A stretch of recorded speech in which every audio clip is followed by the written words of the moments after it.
To a breakthrough. In 1980, he created an equation of his own, one that combined all of the Julius sets into a single image. When Mandelbrot iterated his equation, he got his own set of numbers. Graphed on a computer, it was a kind of roadmap of all the Julius sets, and quickly became famous as the emblem of fractal geometry. The Mandelbrot set. It's not easy to describe the Mandelbrot set visually. It looks like a man, it looks like a cat, it looks like a cactus, it looks like a cockroach. It's got little bits and pieces that remind us of almost anything that you can see out in the real world, particularly living things. So it has a character that reminds us of a lot of things, and yet it itself is unique and new. The Mandelbrot set is real, an absolute thing, no question whatsoever. Any mathematician or any computer scientist or student in a school can study it and find the same, describe the same thing. It's a common experience. And so such things that can be magnified forever and have infinite precision do exist, but they're not touchable. A geometrical shape, an icon, if you wish, which somehow embodies as an example a very important aspect of how the world works. Somebody recently actually called this set the thumbprint of God. With this mysterious image, Mandelbrot was issuing a bold challenge to long-standing ideas about the limits of mathematics. The blinders came off, and people could see forms that were always there, but formerly were invisible. The Mandelbrot set was a great example of what you could do in fractal geometry, just as the archetypical example of classical geometry is the circle.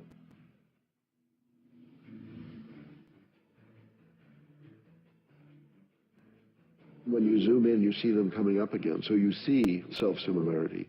You see, by zooming in, you zoom, zoom, zoom, you're zooming in, you're zooming in, and pop. Suddenly it seems like you're exactly where you were before, but you're not. It's just that way down there, it has the same kind of structure as way up here, and the sameness can be grokked.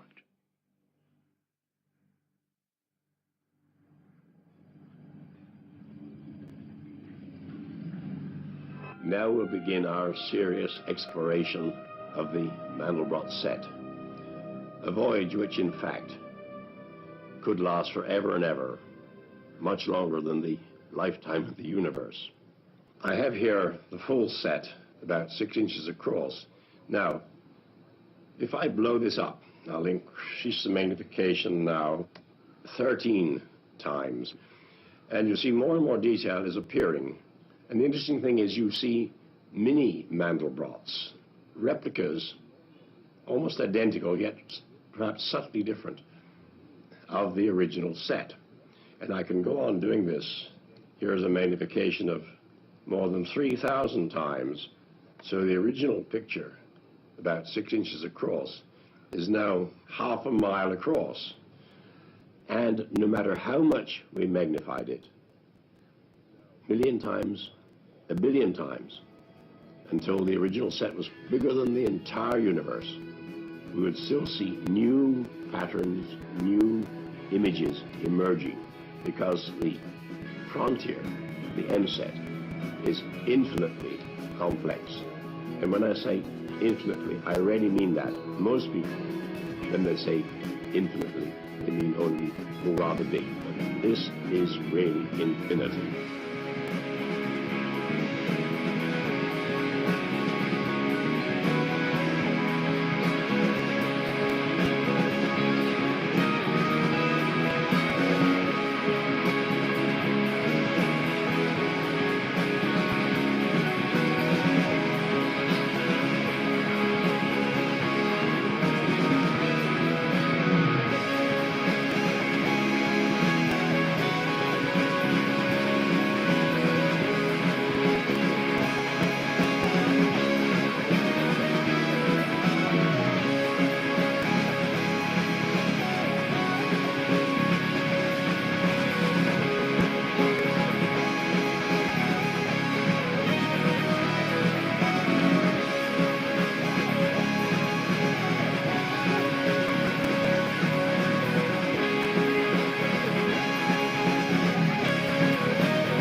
is so remarkable, in fact, astounding, about the Mandelbrot set is that although it's infinitely complex, it's based on incredibly simple principles, unlike almost everything in modern mathematics. In fact, anybody who can add and multiply can understand the principles on which it's based. You don't even have to subtract or divide, still less use logarithms or trigonometrical functions to comprehend how the Mandelbrot set is created.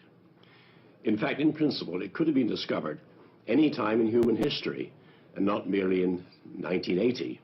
But the problem is this: although it's only based on adding and multiplying, you have to carry out those operations millions, billions of times to create a complete set. And that's why it was not discovered until the era of modern computers.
Shalom, shalom, brother. Shalom, shalom, brother Will. How's it going?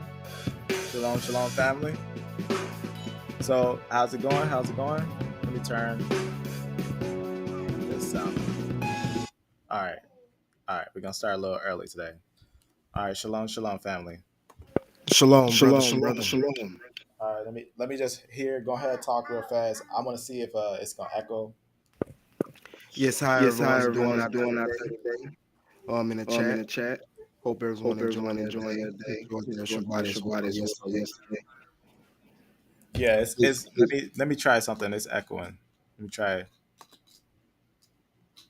me try put this in a different mode. Maybe I'll try window, or I'm gonna see why it's doing that.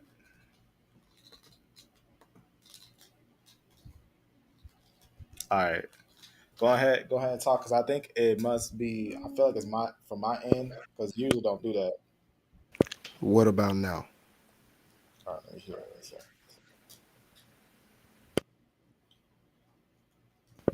Did that sound good? From my end, I think that sounded good. Okay, good. It sounded good as well on my end as well. So, Yeah, I didn't hear no echo that time. No echo. All right, that's nice. That's nice. All right, so I just wanted to just do a quick live today when we talk about the biblical narrative. Now, we did a lot of talk about the Natufian and their homeland, and we talk about how the Natufian have the E group.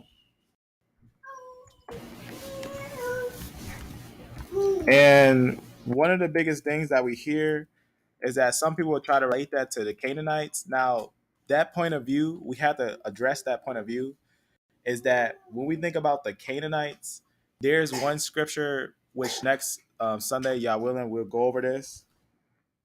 Amos 9 and 7. This is very important to note when we think about like the Canaanites, the Phoenicians, and individuals like that. Because Amos 9 and 7, you'll get a readout where it will read to you, or it'll let you know a very important thing. For example, it says this, when he's speaking to Israel, it says, "Are you not as the children of the Ethiopians unto me, O children of Israel, says the Lord? Have I not brought up Israel out of the land of Egypt, right? Egypt is in Africa. And then he says, and the Philistines from Captor. This is what we need to understand. The Philistines, what's important to know about the Philistines is that the Philistines are the Canaanites. That's who became the Canaanites, right? When we think of in connection with the Phoenicians and things like that, they were essentially the same people. They would be people who would dwell in the Levant and rule. But it's important to know when they end up taking over the Levant versus who was there first. The first individuals who were there will be linked to individuals like later you'll see people like, for example, this next verse right here, and the Syrians from Ker, right? Ker is a land that's in the area of Moab. That's actually very important because it's going to let us know that someone was already in the land of Ker, which where you will see where the Canaanites had dwelt in the Levant. The land of Ker actually would have individuals who would be Shemites, who we later know as Syrians, dwelling in the lands of Damascus and things like that in Aram. That area and those individuals, is important to note that they are going to be the first individuals in the Levant, but not before a very important group that we see in the biblical narrative called giants. There were giants in the Levant before there was even Canaanites, before there was even the movement of the Syrians in the Levant. So that's very important. So I just want to, talk about that real fast today, because when we're talking about the Natufian homeland, it's also important to note that majority of them was actually on. If we look at the homeland very carefully, majority of them was on the side of Jordan. That's important because the movement of the Natufians, they go northward into the area of Syria and they settle in these areas. That's very important. But there is a group that not a lot of people talk about, which nowadays a lot of people call them Neanderthals, and they was in the Levant earlier before anyone else was in the Levant. And we also have evidence of them mixing in the Levant. But Brother Will, if you have anything you wanted to add on just that statement real fast, because we're not going really deep into Amos 9 and 7 today, but I just want to address that. This is a scripture that I think anyone who's looking in genetics and the evidence of the life and the blood of Ham, Shem, and Japheth and the people of the biblical narrative with the history and with the, even matching the blood to blood and all that, I think it's important to know about this verse because this verse is um, hands down one prophetic and it's telling history and prophecy at the same time because it's telling us where Israel came from, it's telling us where the Syrians came from, and it's telling us where the Canaanites came from. And that's going to give us some main characters, main understanding to stuff. But we also got to know about, who was before them and things like that in different scriptures. But before I speed off, Will, do you have any questions on that, or Well, no, any brother. statements on that?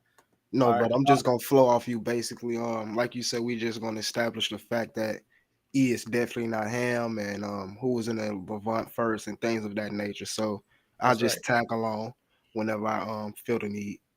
That's right. So we'll be starting first in Deuteronomy 2, 10 to 12. And it reads about these individuals.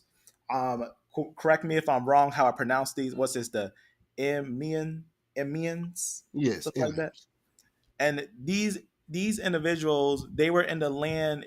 We can read first, it says the Emians dwelt therein in times past, a great people and many, tall as the Anakins. Now you see how it says the Anakins. Now these are, as it says, which also were accounted giants. So it's saying both of these were accounted giants. Now remember we was just having that talk real fast, just recently about haplogroup C and it being basically known to be giants and things like that. I just want to yes, yes.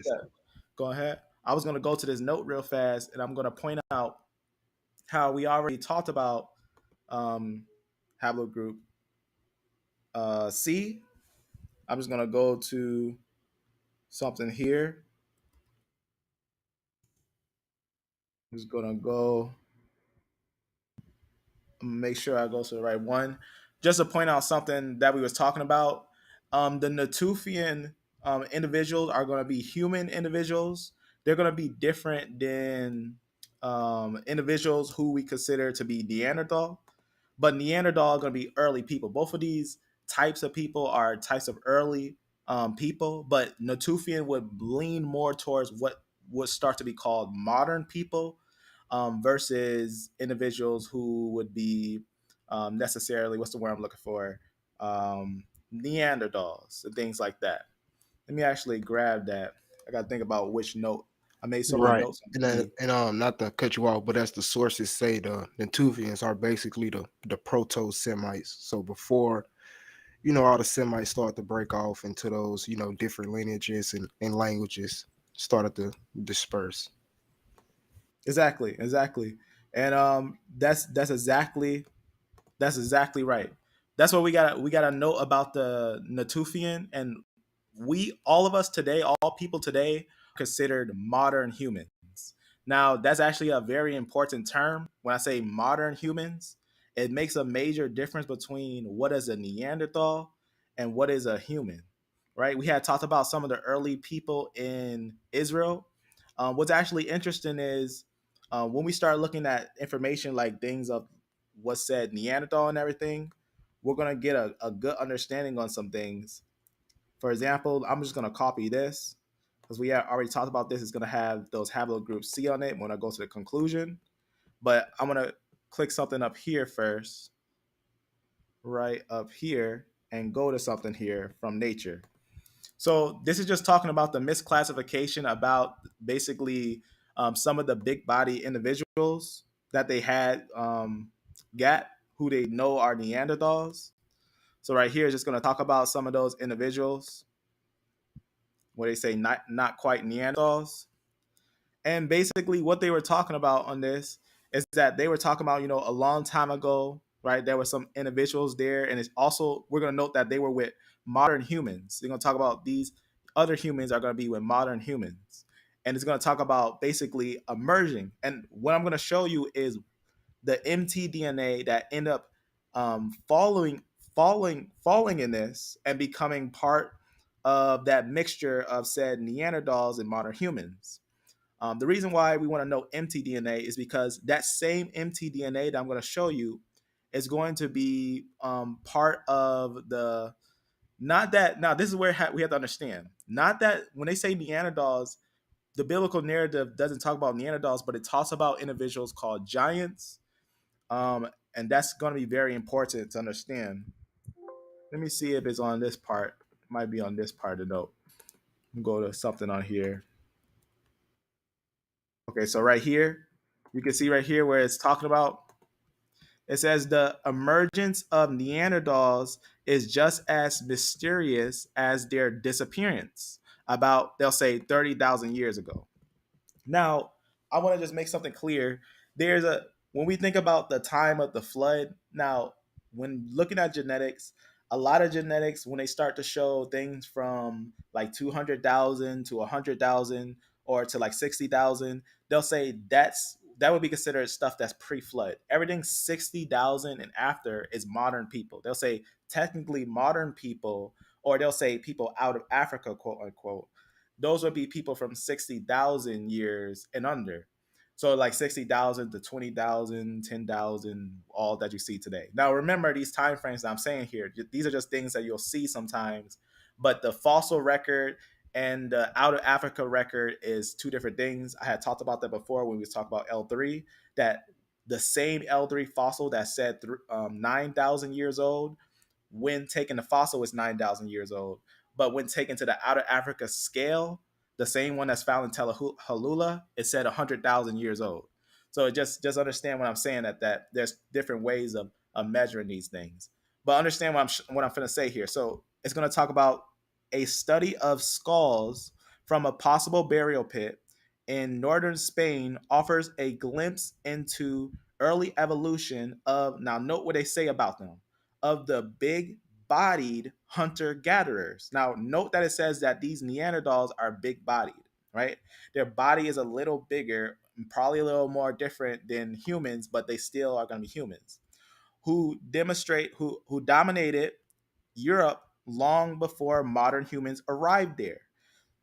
The fossil state seem to confirm that their obviously distinctional, basically their certain face features and everything evolved and everything. I'm gonna go to another one. The reason why I wanted to go to this as a reminder that we had went to this before. Now I'm doing a note that we're gonna bring out. I'm not gonna put it on now, but this is a note that's gonna be very important to note some very major important roots. So remember what we just read, that in the land of Levant, there were giants there. Now remember, it also let us know that some other giants named Horium were also dwelled in Seir. Now remember, Seir is the Levant, right? Seir, Moab, all these little areas had giants there. There were giants dwelling in those areas. And we're going to connect it genetically. We're going to connect it historically and genetically. And that's how we come to the understanding of truth. So before giants were removed, there were giants in the Levant, and we're going to also confirm that Esau ended up basically taking the land from those giants. That's very important to understand. We can see that in different scriptures with those individuals. Now let's take a look at something. I want to show you a new discovery, technically new. This was in 2021. It says the new discovery might also solve a genetic mystery. Previous research found that some Neanderthals from the Middle Paleolithic, which is basically like when you think these time frames, it's just basically saying this is like one of the oldest time frames that you can possibly get, besides late and early and things like that, have genes that come from Homo sapiens. So it's saying that in that area, there's going to be Homo sapiens. Now, Homo sapiens, like I said, modern humans. It's talking about modern humans. But these modern humans didn't evolve in Europe until 45 years ago. Now, we already talked about that. Some of the papers, they exclude some findings. Now, we know that humans been in Europe for a long time. In fact, we know humans been in Russia for a long time, right? For example, when we was talking about Isham, right? Isham is a ancient person who we found to have the male haplogroup K, but he also has a female haplogroup of R. That's very important because from R, we're going to note something important from R. Let me actually open up another note real fast.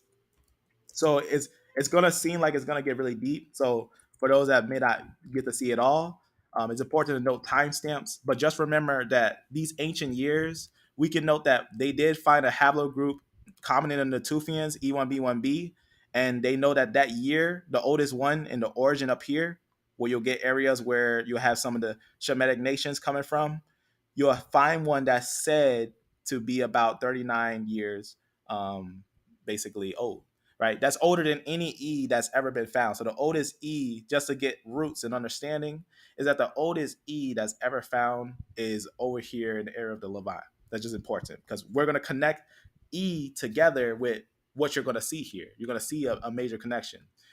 That's because E comes down and meets with the Neanderthals in their mid. And remember, Neanderthals didn't start in the Levant, but they come to the Levant and settle in the Levant majorly. But they're known to be in Spain, like we showed, and they're known to be in other areas of different places. But let me go to another one. Go And ahead. even to add to what you was just saying, about the E markers coming down and meeting people in the location already, it goes with those verses you was just bringing about the Horims and the Emims, because those were like pre-inhabitants of I guess you can say Edom and Moab and Ammon. That's right. Those were there before anyone got there, and before anyone talks about Canaanites and everything. It's important to note that the land, it had giants in it. It had giants dwelling there. So that's what he said was right. That's true. I'm just gonna open up a note on T, because when we were talking about T, we were talking about an individual. Maybe I could just find it by typing it down. An individual named Isham. Now, Isham, this is a name in genetics that a lot of people know because he's kind of like a staple for the Neanderthal mix, right? Isham, right? Modern humans arrived in Europe 45 years ago, but little is known about their genetic basically the mixing and everything, whatnot. It just talks about what individuals were up there. And we were talking about that before when we were talking about Isham, that Isham, having that K actually was there for a very long time. It's just going to go down to something just to basically point that out. This is going to be Isham right here. We found him basically in the upper Paleolithic in Russia, right? He predates what I'm showing you. He's going to be right here, Isham. And his haplogroup is basically, I'll just go to it real fast so you can see it yourself, which I believe it has it on this thing, and I have it on another thing, which I'll open up real fast if I have it real fast. In fact, I'll just open this up. I'll just open this up just to show it. And I'm going to grab something else. And because what I'm going to show you here is that we got to understand that a lot of these lineages, a lot of these individuals that we believe are ancient, a lot of the years, what's the word I'm looking for? A lot of the years, we got to look at it more carefully. We got to look at things more carefully. It's possible the dates were falsified, basically. That's right. Absolutely. That's right. And that's why we got to look at these things a little more carefully so that we can understand what's going on here. So we're looking, and remember, we're looking at some of the earliest dates on let me make sure this thing opens up in the Levant.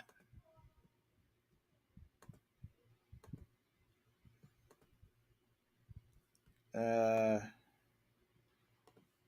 don't know why it's behaving weird on this, but I'll grab it from I know a site that's more easier to go to. I thought this thing would just open up and show it right there, but pretty much this is the screenshot right here. I'll just click it and show it. Isham is just basically a haplogroup that predates the T haplogroup. Basically, before the T was there, you would have this Isham. Pretty much what it has here. But note it has mtDNA R. The reason why I want to show you that is because note that R there, right? R was up there for a long time. You'll see some things we'll talk about. Isham was there, but we have a paper that tells us Isham was there 60,000 at the origin. Isham will be like the origin. But the reason why we want to note that is because that female DNA. Just note the female DNA because we're going to link that to the Natufian later on. Now R, let me just open up another note here because now I just need this note, this last note, so that I can show the way that these groups are connected. And that's why I opened this, because we didn't talk a lot about how mtDNA is connected, but this is why it's important to note that. Because men have a Y chromosome and an X chromosome. And the X chromosome is nice to note for noting migration and movement and things like that. I'm going to go down to the R group. So here's the R group. So under R is going to be a lot of descendants. Now, remember, Isham is the oldest, and he had an R. He had an R female lineage. So that's going to let us know that the R, whatever's under R, already is established as being from north, right? Remember that. That's very important, because when we note the Natufian, we also have to note their mtDNA. That's going to let us know, are they originally from the south or are they originally from the north? And that would mean if R was already established in the north, any haplogroup found under R, right, would be considered from the north. This is very important because when we note Neanderthal mixing. Okay, so right here, we're going to note a group right here in R. Underneath R, we're going to see certain groups. One of the major ones we want to look at is U. So under R is also going to be U. We're going to note that because U also under U8 makes K. So U and K is going to be important to note as we look at these things. So remember, R, underneath R is for mtDNA is going to be U. So we're going to note that because we're going to see a major mixing that's going to happen here. Now, if we notice in this talk, we've seen that, but these humans didn't arrive in Europe till they say it's about this time, long after the Neanderthals. That's very important. So they lived together, interacted with each other and everything. They talk about how they basically were moving and living together. I'll just show you that paper. Just to show you it's a real paper and whatnot. So this is going to be an update from Insider. This is just recently, this last year, 2021, when they was talking about basically human ancestors previously unknown to science lived alongside ancient humans and Neanderthals. and they all interbred. So that's very important. So now, if humans are interbreeding with said Neanderthals, what should we think about these Neanderthals? We should probably understand, what are these Neanderthals. Now, I already talked about it before. That's why I had copied this little piece of paper, because remember how we was talking about these big body individuals, these Neanderthals and everything. They say they popped up again, right? They disappeared and then popped up again 30,000 years ago.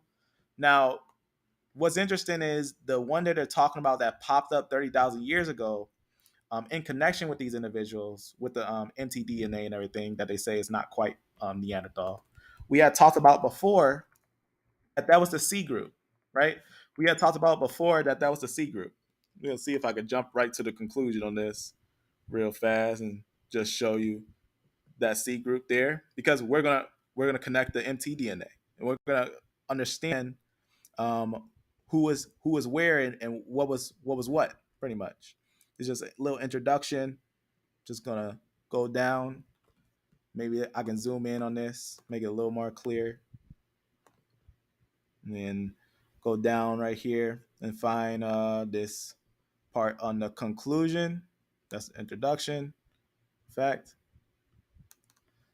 up here. Let me see if I can just jump right to the conclusion.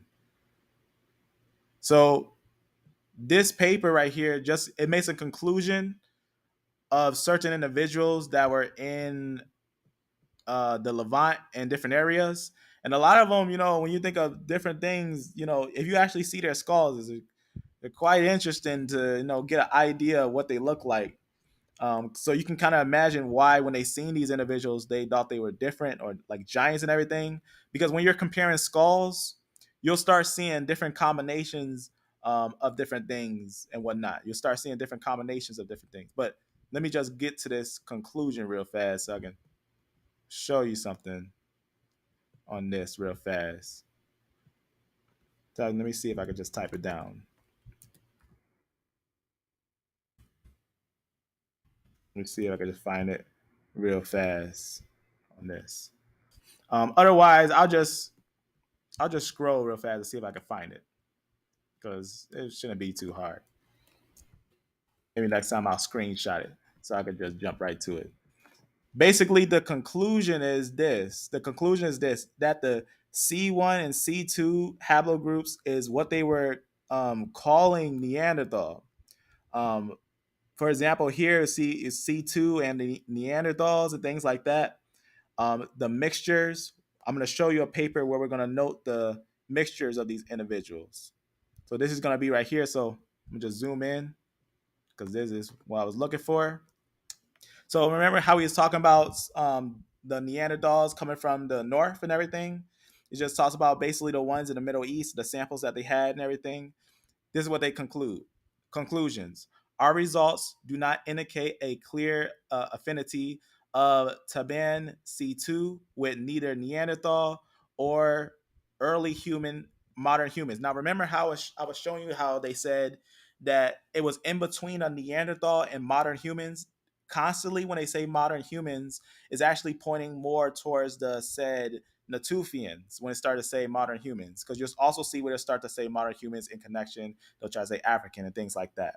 But you'll notice on here that you'll see that this individual, that C, and I already talked about that before, the reason why is because most individuals, anyone who has the male haplogroups of I, J, K, or T, or things like that, they come from F-M89, but C doesn't. But C comes from a group called CF, which the fossil of that was also found, of a individual having both a combination of CF. That's in male line. But we're going to note something with this finding here. Why is this important to note this? Let's go over here. Let's go back over here. And now I'm going to continue on. So I'm just going to skip a little down, because I'm going to go into this another time more deeper. As you can see, it just talks about Neanderthals were a group of ancient humans who lived in Western Eurasia during basically a long time ago, like the earliest time, right? Their earliest ancestors lived in Spain in almost half a million years ago. And their range generally expanded eastwards through Europe and the Levant, and as far as Siberia. Now let's understand something. I want to make something grow in your mind. How old was Noah when he got on the ark, right? He was about 600 years old. He started to build the ark at 500 years old, and about 600 years old, it was finished. Now, how old was his son, right? How old was his sons when they got on the ark? Did they wait until they got on the ark to have children, or did they have children before they got on the ark? Because his sons were over 100 years old. We're talking about Ham, Shem, and Japheth, because we already know Arphaxad is up there. So Japheth would be considered the elder, right? Scripture would say that Japheth the elder, right? And it would say Ham the younger. Now, what's interesting about that is we got to know if Japheth had a son or sons before the flood, right? And they got wiped out, they would show signs of being extremely aged by the water and the compression of all that, versus the sons that would be born later on. Just consider that when I'm talking about this, because remember, who was saved? It said Noah and his three sons. Did it say his three sons and their sons and their sons' sons and sons' sons? It just let us know that Noah and his three sons. But notice a little shortly after that, we also still know that Noah, he ended up sending a curse on Cain, right? Canaan. But remember, that's after the flood. So he's speaking to him and said, curse be Canaan. Not curse be him, but curse be Canaan, right? The reason why I'm saying that is because if we note that these individuals are real people and that Japheth would be older and the age of Arphaxad, we got to note that that was a very important time. For example, I'm sure it wouldn't be too hard to type down.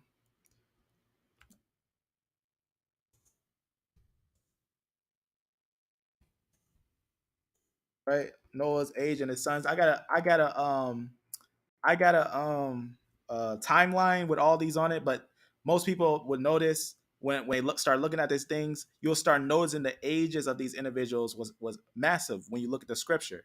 For example, Shem, right? We know that Shem was 100. This is exactly what you'll see if you look at the biblical narrative.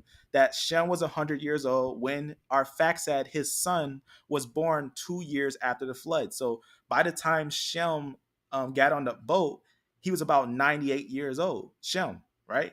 And Japheth is older. Japheth is older than Shem, right? So these individuals could have had kids at any time. So let's say that Japheth, if you understand haplogrouping, CF, let's say Japheth having CF, he could have had C very early. And then that C group end up being wiped out as well as in the flood, but then being produced again from the same father. It's very important. That's why you get F's and you get C's. You get C's and you get F's. But let's look at this a little more careful. We're going to go about it very carefully so we can understand it, because it's very deep. So, but around 100,000 years ago, modern humans like us started to migrate, right? What's the classic saying? Out of Africa into Eurasia. So it's a classic saying. They say they migrated from there. That's not true. The people didn't start in Africa. Remember, after the flood, they got off the boat, and now after the boat, they landed in different areas, right? Some in Sinai, some in the upper area, some in the south, right? Different areas. But then it lets us know that by said 40,000 years ago, that's when modern humans exist, right? More Neanderthals came. By 40,000 years ago, Neanderthals began to disappear from Europe, right?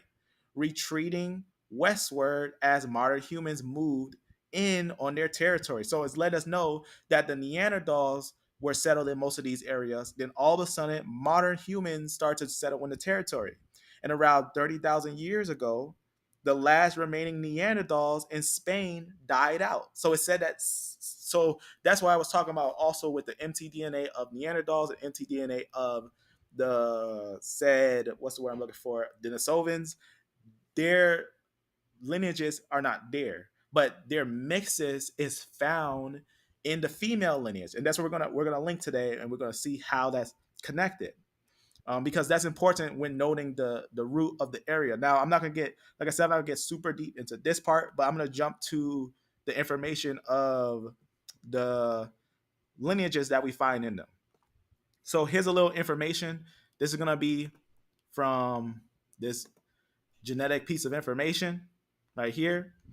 And just to get a little idea of it, it's from 2016. It's going to have some very deep information on some ancient finds. Let's talk about that real fast. What goes on in this thing? All right. So just to read the title, what's it called? It's gonna be mitro genome of a, now notice the age of this, 35,000-year-old Homo sapiens from Europe support a, now like we was talking about, ancient time, right? Paleolithic back migration to Africa. Now this is important. This is where it gets important. Why? Because we're going to note some female lineages that move with the Natufians. What is those female lineages? I'm just going to read you some highlights that we're going to talk about. So it's going to talk about this thing that they abbreviate as PM1 from Romania. Now remember we was talking about that Isham. Now Isham, remember he had a mtDNA of K, right? But Isham also is going to have a Y-DNA of R. Now, we have other pieces of information where we can connect that. So remember R, I'm going to show you again. So R makes U, things like that. Let me actually open up another Evernote just to show another list of Isham, just to show a little bit of that connection. I'll let that open. So let's talk about this real fast. So we're talking about the earliest time frame. Now, what haplogroups do we find here? Let's just jump down. So remember, we was talking about how those modern humans and those Neanderthals and everything. It says we identified a PM1, right? Mitro genome as a, right, basal haplogroup U6 star. Now, remember, what's important about star? What does it mean U6 star? Actually, we can probably just type this down like this. You just type on Wiki U6. I like to use Wiki because it is nice to note monophyletic groups. It's not this, right? And then it also has sources on it, which is always nice as well. But note here, what is U6 star? So U6 star is actually would be the origin of U6, where U6 will come from. What is it? Because remember, R makes U. This is U. This would be U6 star. This would be the one before U6 is what it's saying when it's saying U6 star. And if you see on U6, right, the descendants of this one is actually going to be U6, right? U6, U1, U5, U6, other U's and different things like that is what it's actually saying there. So it's saying it found an individual that's a root, right? Is what it's saying there. So it's found an individual that's a root. So, and it says, remember, it's just said it says not previously found in any ancient or present day humans. Now, why? Because it's just a root, right? The derived U6 haplotypes are predominantly found in present day northwestern African populations. So we gotta note that. Why is it saying that is in African populations, right? Letting us know that it had moved from the north. So remember the age of Neanderthals and what was with them, right? Not previously found in any ancient modern human derived. I'm gonna jump down Western populations, right? But notice what it says. Those found in Europe have been attributed to recent gene flow from North Africa. So recent gene flow from North Africa, they'll talk about, because what's important to know that what we see today, modern genetics doesn't change the information of ancient genetics. So what you're going to see here is actually the gene flow from the upper area. Instead of people thinking that people came into Africa, rather people came from the north. People come, how people say people came out of Africa? Basically, like right here where it says after the dispersal of modern humans out of Africa around 50 to 70,000 years ago. So if out of Africa happened, said 60 to 70,000 years ago, but yet we find evidence of this mixture happening before that time frame, that means that what you're actually looking at is a back migration into Africa, is rather what we're seeing when we look at these ancient genetics. We're seeing that people are actually migrating into Africa, and the evidence is also found as U6. So notice what we're going to see here. It says the presence of basal haplogroup U6 star in Southeast Europe, Romania. So remember, just getting a little understanding of these things. Romania at 35, basically, years before present, right? long time ago, confirms a Eurasian origin of the U6, right? That's the basically the female lineage, right? The metro, I don't know, you basically just pronounce that last piece, lineage. This is the ancient lineage of what we're going to note here is that this lineage is going to mix with the Neanderthals, right? So very important to note that this lineage is going to mix with the Neanderthals. Watch what it says here. So coincidentally, we propose that the PM1, right, lineage is an offshoot to the Southeast Europe. So remember we was talking about that with Isham. Very important. Remember, R makes U. So very important. The Southeast Europe that can be traced to the early Upper Paleolithic back migration from Western Asia to North Africa, during which the U6 lineage, right? This is very important to understand that in summary, just to understand, it lets you know that it has spread throughout Africa into basically how it says the until the emergence of the present day U6 African lineages. Now let's understand something. Do people come from nowhere, or do people come from their root? If in the beginning, now if we believe the biblical narrative, which some people challenge it, there's even some Christians and believers of the way who challenge it. Even some people who don't even believe in Christ and yet say they believe in the Old Testament that challenge it. The beginning story. The beginning story tells us that it started off with Adam and Eve. Now, some people try to make that all complex, and the best way you can understand that is that if God created everyone and he said he made one man and one woman, and then everyone proceeds from that, then we got to accept him as the creator of all things. And that from him, things were, but not from a big bang, not from a random sequence of things, but rather that he chose a people and put them in where they want them. And that after the flood, we all come from these certain lineages, Ham, Shem, and Japheth, and the women who Ham, Shem, and Japheth chose. Now, with that understanding, what we need to understand is this U6 that we're seeing here, we can actually find it. Remember, this is 35,000 years ago that they found it in Israel, and they also found it before that in his mother lineages, in the R lineages. That's what U6 star in the R lineages, going back all the way to Isham, which remember Isham is in Russia. Now, since we see that a U6 is here, let's take a look at the Iberomaurusians lineage, right? Let's take a look at the Iberomaurusians lineage. Now, remember. Yep. Go ahead. Yep. So now remember all that we just said, right? This is why we do longer lives, because the longer lives is because the information that we're touching on is deep and complex times, very deep and complex information. But when looked at in a whole, you're going to see the full picture.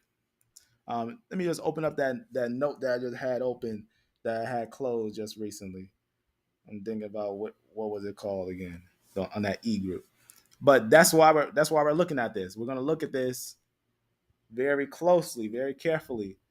Let me think about which note that was. Forgot the name of it already. It wasn't Origins. At least I know that that's where we talked about Judah's DNA. It shouldn't be too hard to find real fast. Or I'll just type it down, Iberomaurusians, and we can just find it from there. But I like to look at here it is, the information that is already screenshot. That's why we screenshot this stuff, because I'm showing you here. Once you understand what I just told you, remember how I said the oldest Natufian found was in Israel. So when did the Neanderthals disappear? Said 30,000 years ago. Remember how I said C1 was said Neanderthal. And remember, we just seen that said U6 was a European lineage. Now, what do we see in the Iberomaurusians? This is going to be genetic information from the Iberomaurusians. They have E1B1B. And you know what else they have with them? They have the U6 lineages. The U6 lineages are lineages that were with the said Neanderthals before they got removed. right? And we already talked about this. The Iberomaurusians, they're the ones that said that had went down into Africa. But remember, we already found out that that lineage was in Spain before it went down into Africa. So remember, we found one 35,000 years ago in Israel, and we found more older ones than that upper in the areas of the north. So by the time they go down into Africa, which these were picked up by the modern humans, we also have to note that the mtDNA from these males that are born, these are males, these are men that are born of these women. These Natufians are born of females carrying the lineages, right? As it says right here, remains bore U6A, right? U6A and M1B, which we can know M itself as being a lineage that came from far away. So very And not to important. cut you off, brother, but I just want to throw something real interesting out there, which you were just regarding the Iberomaurusians. A lot of times, or a lot of things, a lot of people don't like to point out, or what's not really shown, is that they also found the E1B1A marker with the Iberomaurusians, and they had a U6 mtDNA as well. Oh, they did. I don't think I seen. Oh yeah, we talked a little bit about that. We talked a little bit about that, about the movement of those E1B1 groups. I didn't find a direct E1B1A, but I did find that E1B1 that makes that E1B1A. So before E1B1A is made, there is a E1B1, and that's how also, yep, that's how we found evidence of E1B1A. If that's what you mean. Unless you have a paper with that E1B1A. Are you familiar with that website? It's like Ancient Samples, Y-DNA, ArchGigs.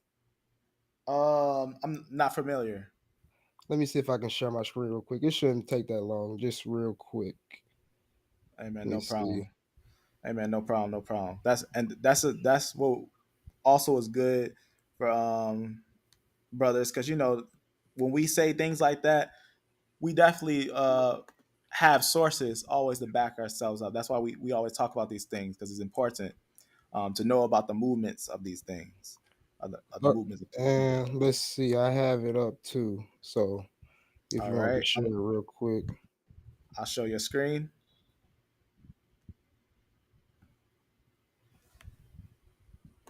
All right, it's sharing. Yeah, I'm just making sure. Yep, it's sharing right now. Okay, so this is just from that website I was talking about, Ancient Samples Y-DNA. And if you was to search the E marker, let me just go back just to show everybody how to do it. If you was just to search the E marker, then go up to Morocco where they did the samples at, you will see the Iberomaurusians or Tarfarat samples. And it'll show E1B1A as well, because also if you read the genetic studies, it tells us that they had 1/3 sub-Saharan African DNA. That's right. That's right. So that would mean they would have to have E1B1A as well. So 1 second. Yes, these the Iberomaurusian samples right here. And if you keep going, yeah. 1 second. All right, so here we go. And here we go right here with it's EZ5994. And the mtDNA is U6A6B. And it's in the Iberomaurusian samples, Tarfarat individuals. We go over here to Wikipedia, EM2, and we see that it is a descendant right here. So there it is. There it is. And go back, note that mtDNA. This is what's important. This is what's important. This is what I'm talking about. You see how that someone would say, oh, see, E1B1A is in Africa.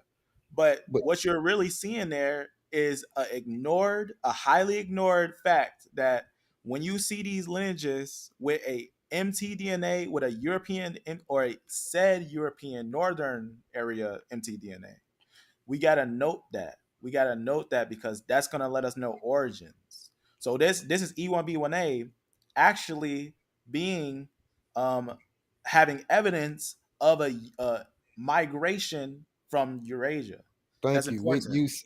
Like you said, the mtDNA is letting us know that. That's right. The same mtDNA as the other E markers. which is mainly E1B1B or majority. Absolutely. And we So just completely went super deep and showed that we have a Eurasian, a Southeast Europe, Romania U6 found 35,000 years ago in Eurasia. And that's when they said around that time, that's when the Neanderthals disappeared, which actually very important to understand. That just means the group that was mixed with them, that C group, left from being mixed with the Natufians. Because when the Natufian culture came, they were mostly E and some C groups, but that mhm. C group slowly left out. That's why most now when you see E groups, they don't have a lot of that C group with them, but they have that E group with them, and still with those said Neanderthal female lineages. But remember, those aren't really Neanderthals; those are just European female lineages or female lineages that's found in Europe. That's why this is a Eurasian mixture, because this is a female lineage that was confirmed in the north and with a lineage that migrated, as the paper said, a ancient Paleolithic migration into the land of Africa. So this is what's important, is that when you note these dates, right? A lot of these dates are exaggeration. They're exaggeration. And because we know that they're exaggeration, and we Are know you that sharing your no, screen, brother?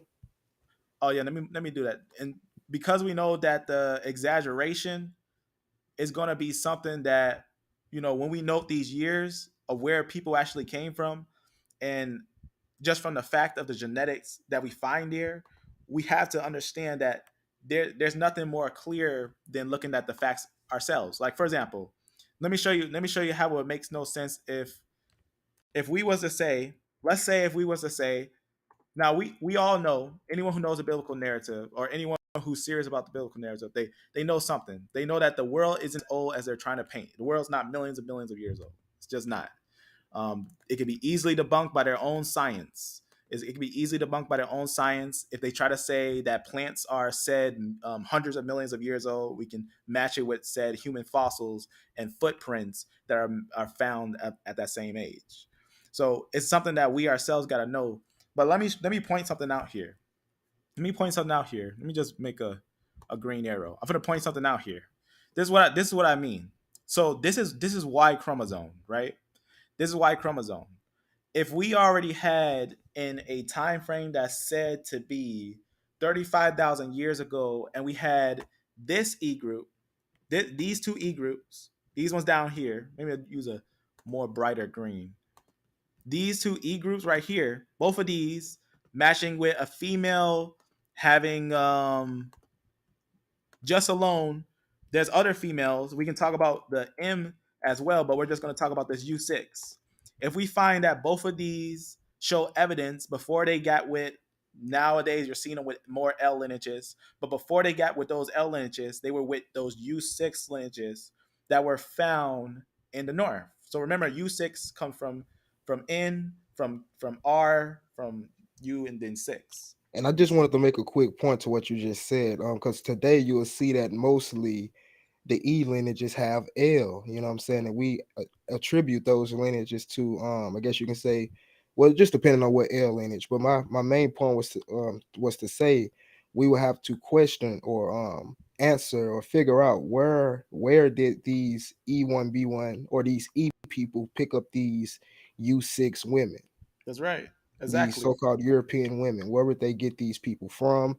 You know what I'm saying? Did they get them in West Africa, East Africa?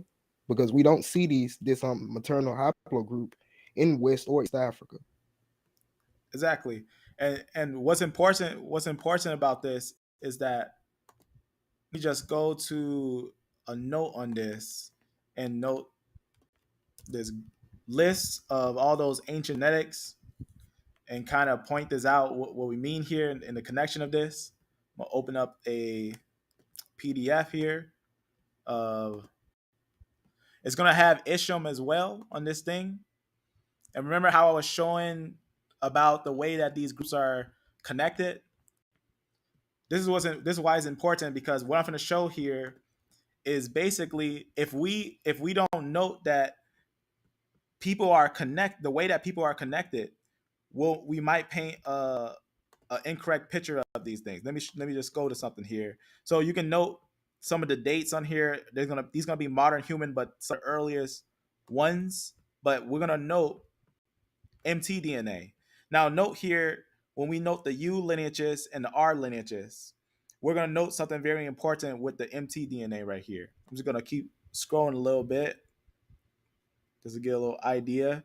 You'll note that mostly on the a lot of the lineages where you can see these R lineages and different things like that, you can see that they will have a lot of U lineages with them. So remember, all the U lineages, they come from one mother, which is going to have R, right? Yet they're all going to be, different branches of one individual. That's important. So they're going to be different branches of one individual. But the reason why I wanted to go to this is just to go back to that Isham right here. So this one right here is actually Isham. This is Isham. And Isham, like we said, he was found in Russia, in the upper areas. But remember, he had that R group. So that R group, what's important about that R group is that, like we said, right? That's how you get that mixture, right? R is going to make that U, and you're going to get U8s that make K, and you're going to get other U's, right? That's going to be like U6, and then you're going to have different lineages that's going to be under there. The reason why that's important is because if we know in these lineages, right? If we know in these lineages, they will have U's as well, and they will be linked to modern humans. So since we already found out that other U's are linked to lineages like R and things like that of that sort, we can also link it to earlier ones. I have another one I could open and show some earlier links with U6 to some G's and F's and things like that. But first, before we do that, let me paint something real fast and show you something. So you see this? You see how the E1B1B and E1B1A has connections to the U6? So if we say that U6 also has connections to some of the R lineages, right? If we say some of them have some connections to the R lineages, then we have to conclude that if we have these connected with these, some of the U's in connection with these, and some of the U's in connection with some of these, like for example, I might as well open this up just for the sake of information. Let me just close some of these that we don't need now.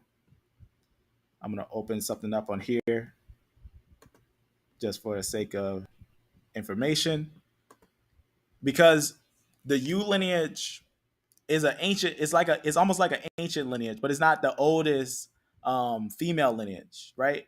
We have to consider if we say the Bible is 6,000 years old, and we say we just gotta ignore these years because we can't even look at these genetics because they're too old. I hear that all the time, that people say these dates are too old. There's no point in looking at these things, but they are forsaking the fact of monophylactics. What is a monophylactic group? Which is very important to know. It's very important to know what a monophylactic group is. But let me open up something here. I want to show you this little paper here.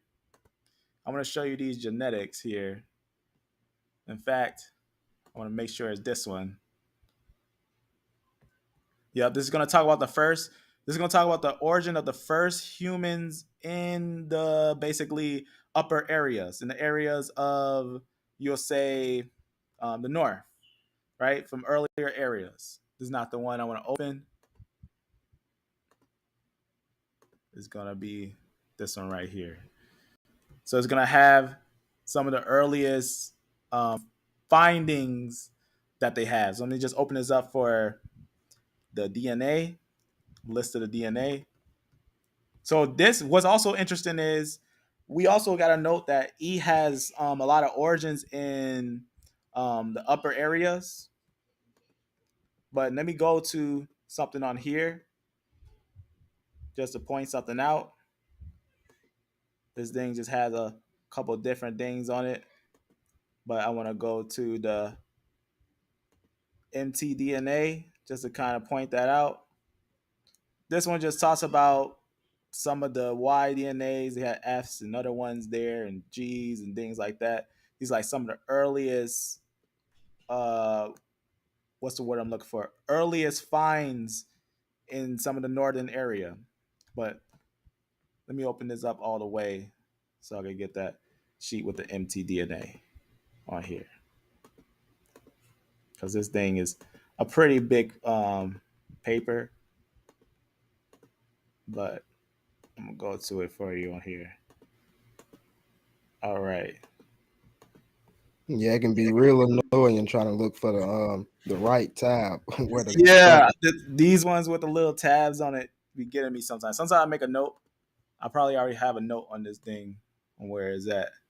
Note tab 19. Yeah, tab 19. That's the one with the E, but the one I want to find. Let me see if it's on this little screenshot. It's on this little screenshot right here. I don't know if I screenshot the name of the tab. Tab 12. Okay. Let me go over here. Now, because on tab 19, I was talking about the oldest E that was found, which is right here. You can see these 16,000. Well, one of the oldest E's, besides that one that was 30,000, 39, said 39,000 in Israel. This one's 16,000 in the lands of Europe. So you'll see right here, here's an E with a V3A. That one said 16,000 years ago. That's in the lands of Europe. I was talking about that before. That's 19. real interesting. And then right here, here's the one I was looking for. I'm pretty sure. I think because I put tab 12, hopefully, or that's what the screenshot said. Maybe it's not. Maybe that screenshot is not exactly it. But it's on this little screenshot right here. I'll just show the screenshot. But this little screenshot doesn't have the whole list. That's why I wanted to find the page that this is on, but I'm not 100% sure which exact page this is on because they don't got that much information on what page it is. But if you note here, you can see different groups, and you'll note, right, different mtDNAs and everything. So you're gonna have different mtDNAs. This one, I would have to try to find that page for the ones I'm looking for. But it does have U's on it with connections with you can see some U5s there. But this one also has those U6s on it somewhere. I have to look again to see where it is. But I'm not going to keep looking for it. But I just want to show you that the U lineages have some places where they're in the northern area. We can also find it real easy too. Information on U6, right? Wouldn't be that hard to get into it to U6. So here's a little bit. This one talks about U5's location. Here's U6. So it just talks about some places with U6. A lot of times, right, here's the one that's just talking about the Middle East and the connection to Afro-asiatic linguistic expansion and things like that. So it lets us know of some of those movements. But here it is, Basel U6, talk about the one that was found 35,000 years ago, but also talks about the one that was found 46,000 years ago and everything. Talk about its migration into Africa, right? So it was found outside of Africa. The individuals met in the Levant, right? The E1B1B already 39,000 years ago met in the Levant, mixed with the U6, and then migrated downwards. As it says, this one migrated downwards into Africa and found in who? It has been found among the Iberomaurusian specimen dating from basically those individuals from early on, right? Letting us know that was found in the Iberomaurusians, right? And Then we just that's what we can call a so-called back migration. That's a pure, true back migration, and that's what we're seeing is that this U6 that was said to be found in individuals that were in the north, mixed in the lands of the Levant with the individuals who were later called Natufians, which the word Natufian is named after the mountain of basically Judah, the mountains of Jerusalem and Hebron and everything. We also got to note that these individuals met with these individuals that came to the Levant, merging together. And remember, female lineages, male lineages, they're traced all the way to their root, right? All the way to Eve. So the woman here being a descendant from Eve, mostly mixing with the men of Ham, Shem, and Japheth. So now we see that this individual of whatever line she was of, right? Because even on here, it'll talk about, remember we just talked about those L lineages? Even on here, it'll talk right here, according to such and such in 2015, the estimated entrance of the North African U6 lineage to Iberia at 10,000 basically years before present, KY correlates well with other L African. They say African, right? Because we can actually prove L is not African. The oldest one is found in Tel Halula, Syria. Very important, L2 and L1. Other L African clades indicating that U6 and some L lineages moved together. They'll say from Africa to Iberia in the early Paleocene. So Paleocene is after the Paleolithic, and we know that if said L3 then went into Africa, then came into Spain, we already noted that a long time ago. That I already said that L3 started here, and it went over here, and it actually would move into here, and it would go into Africa. That's actually very So, important. And so can I also, ask you a quick question? go ahead. Just to verify, L is the ancestor of you, correct? So Or they'll no? so that's why we was looking at this too. So the way that monophylactic groups work in female lineages, maybe one day we should break that down a little more clear, because like we said, everything under R, all these ones under R, they're gonna be all basically, what's the word I'm looking for? Monophylactic. Right. So these are all going to be basically related. So you can see all those R's, and then comes the U's, and then all these are monophylactic and Okay, whatnot. okay. But there's in female genetics, they say that there are 3 splits. That's what they'll say in female genetics. It's known scientifically. I had talked about that before. It's known about the 3 splits in the mtDNA. That mtDNA scientifically has 3 splits or 3 known lines. Not that like I was saying before, not that they're Ham, Shem, or Japheth, but they are mostly individuals that move with either Ham, Shem, or Japheth. But like we see here, the female lineage mixed with different populations and whatnot. Hmm. But you can see right here, I'm gonna go to it where we get that little talk on that, because female lineages, I think that's one that's, I think, deserves a major breakdown, because it's not, and I wouldn't say necessarily that they do come from L3, but they do come from a root. That's the thing. They do have a root, and a Yeah, lot of because times they'll I try was to. thinking, that they was direct descendants of L3. You get what I'm saying? Like the direct mutation out there. That's what I just assumed. Yep, and that's what a lot of geneticists. This paper, this note's getting big. I'm about to start putting stuff on other notes. That's what also other geneticists had concluded, except the paper Reconstruction of Out of Africa started Hmm. to illustrate that there is a division with the females. That's what I'm gonna show real fast. As you can see, this U6 is very early. Let me see. Here it is, right here. Okay, so right here. So here's a little bit of the explanation of that. So you can see on this paper right here, this will be the females line. I'm just gonna click it so that it's on the main screen. I'm just gonna open up this. So yeah, some later E groups, majority got L lineages. They end up getting more L lineages, but apparently in their origin, their start, it seems like a lot of them were with a lot of the N groups, like the R and the J's and Yeah, when I say yeah. J's, the mtDNAs and those U's and whatnot. And you can see right here, this will be the basically 3 splits of the woman's line. So they know about these 3 splits on the women's line. It's just something that someone was doing a talk with Dr. Nathan Jean. So he just put his genetics on this pretty much. And it's kind of hard to see, but this is his tree right here, is that he shows this his tree. But this basically is three splits. He's showing three arrows. And I'm going to go over here. This is what he says. He concludes in his writing. He says, it's true that the three major haplogroups have long been recognized by mainstream science.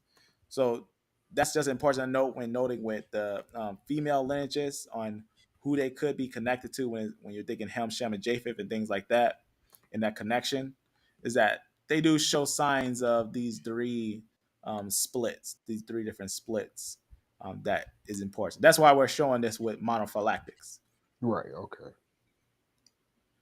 I'm gonna go up here real fast, a little up. All right, try to get that in the middle. All right, I'll just click this because this also is a great example. This paper right here.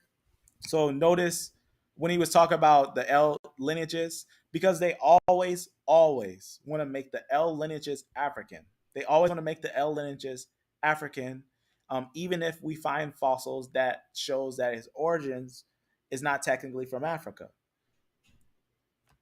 Let me just see this little thing. Okay, so for example, notice that the black circle is African, and everything else is somewhere else. So notice all the L lineages they'll say is African. They'll say all the L lineages is African.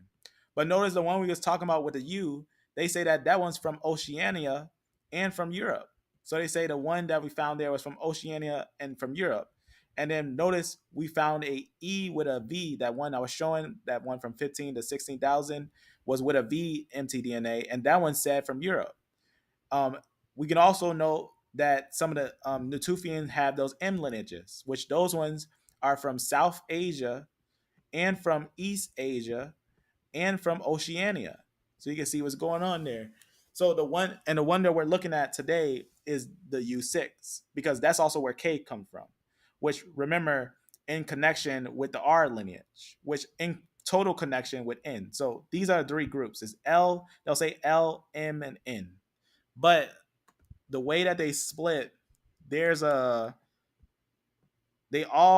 are from one mother, but the way that they're connected, there's a lineage where you can see these two lineages here, where it be this lineage and this lineage, and they'll say that others will come from this one and whatnot. I see right there.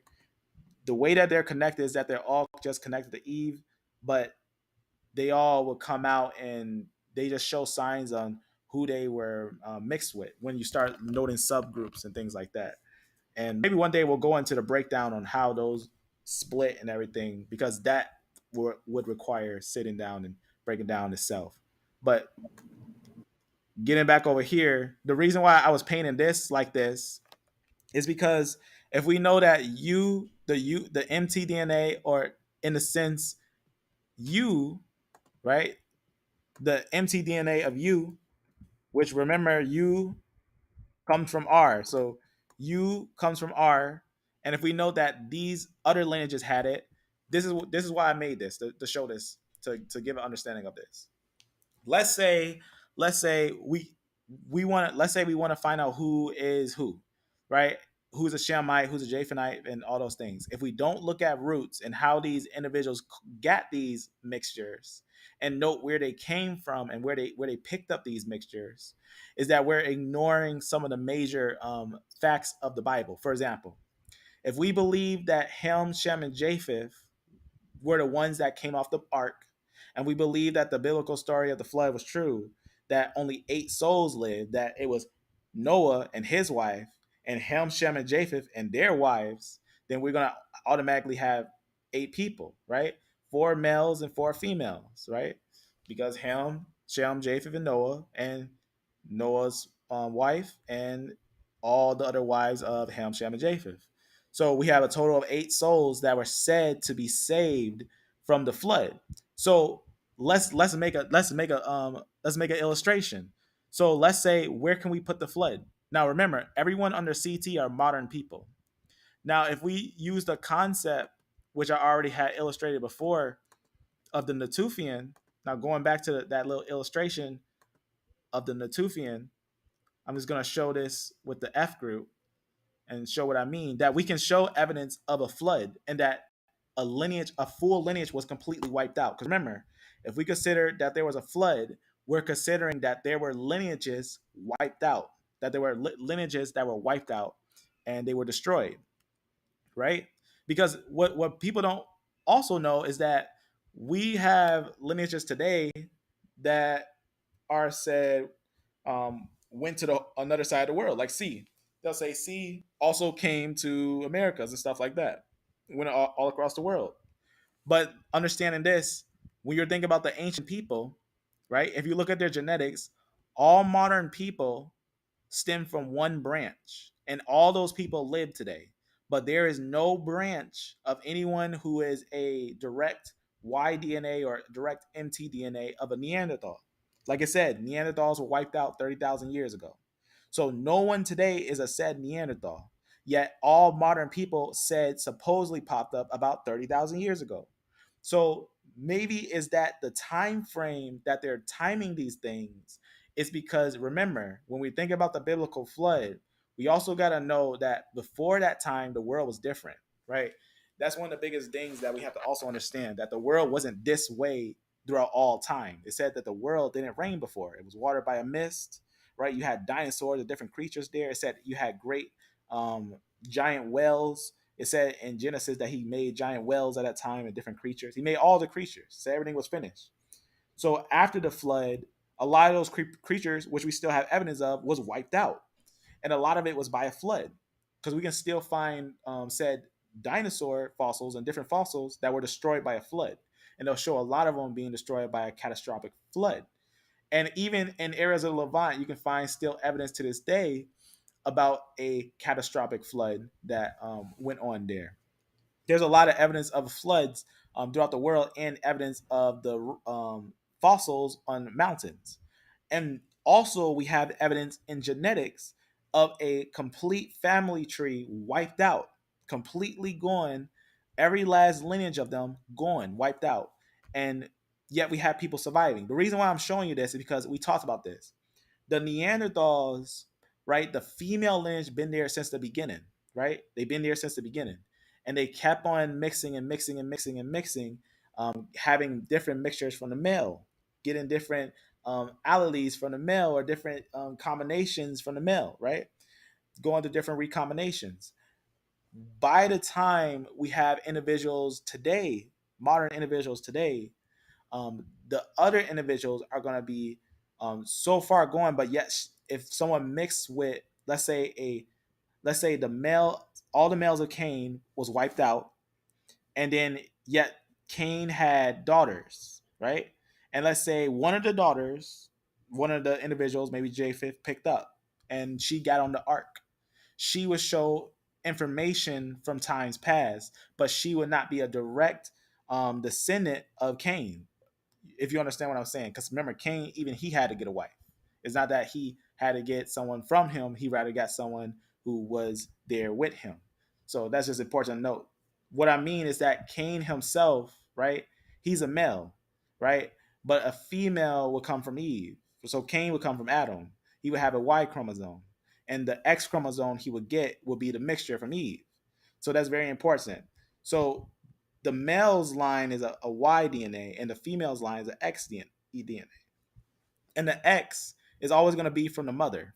It's always going to be from the mother. So that mixture, to find evidence of that mixture still today, means that this individual survived the flood and is mixing with individuals today. And two, the individual couldn't be wiped out before. Like, for example, let me show you what I mean. Let's say someone in like for example, what I'm going to show here, the F group, right? We actually can find the F group said 45,000 years ago, right? Upper Paleolithic, F-M89, and F-M89 with a mtDNA of M. So what's important with that is that the F-M89 that's found there, we can note that it would make other lineages. Now, if we said F is too old, let's say they say F is too old. So are you saying F is pre-flood? If we say F, all the F groups were pre-flood, then let's say we had to make, this is the flood, this is a line of the flood. We had to cut off F. We had to cut off F Let's just make it like this.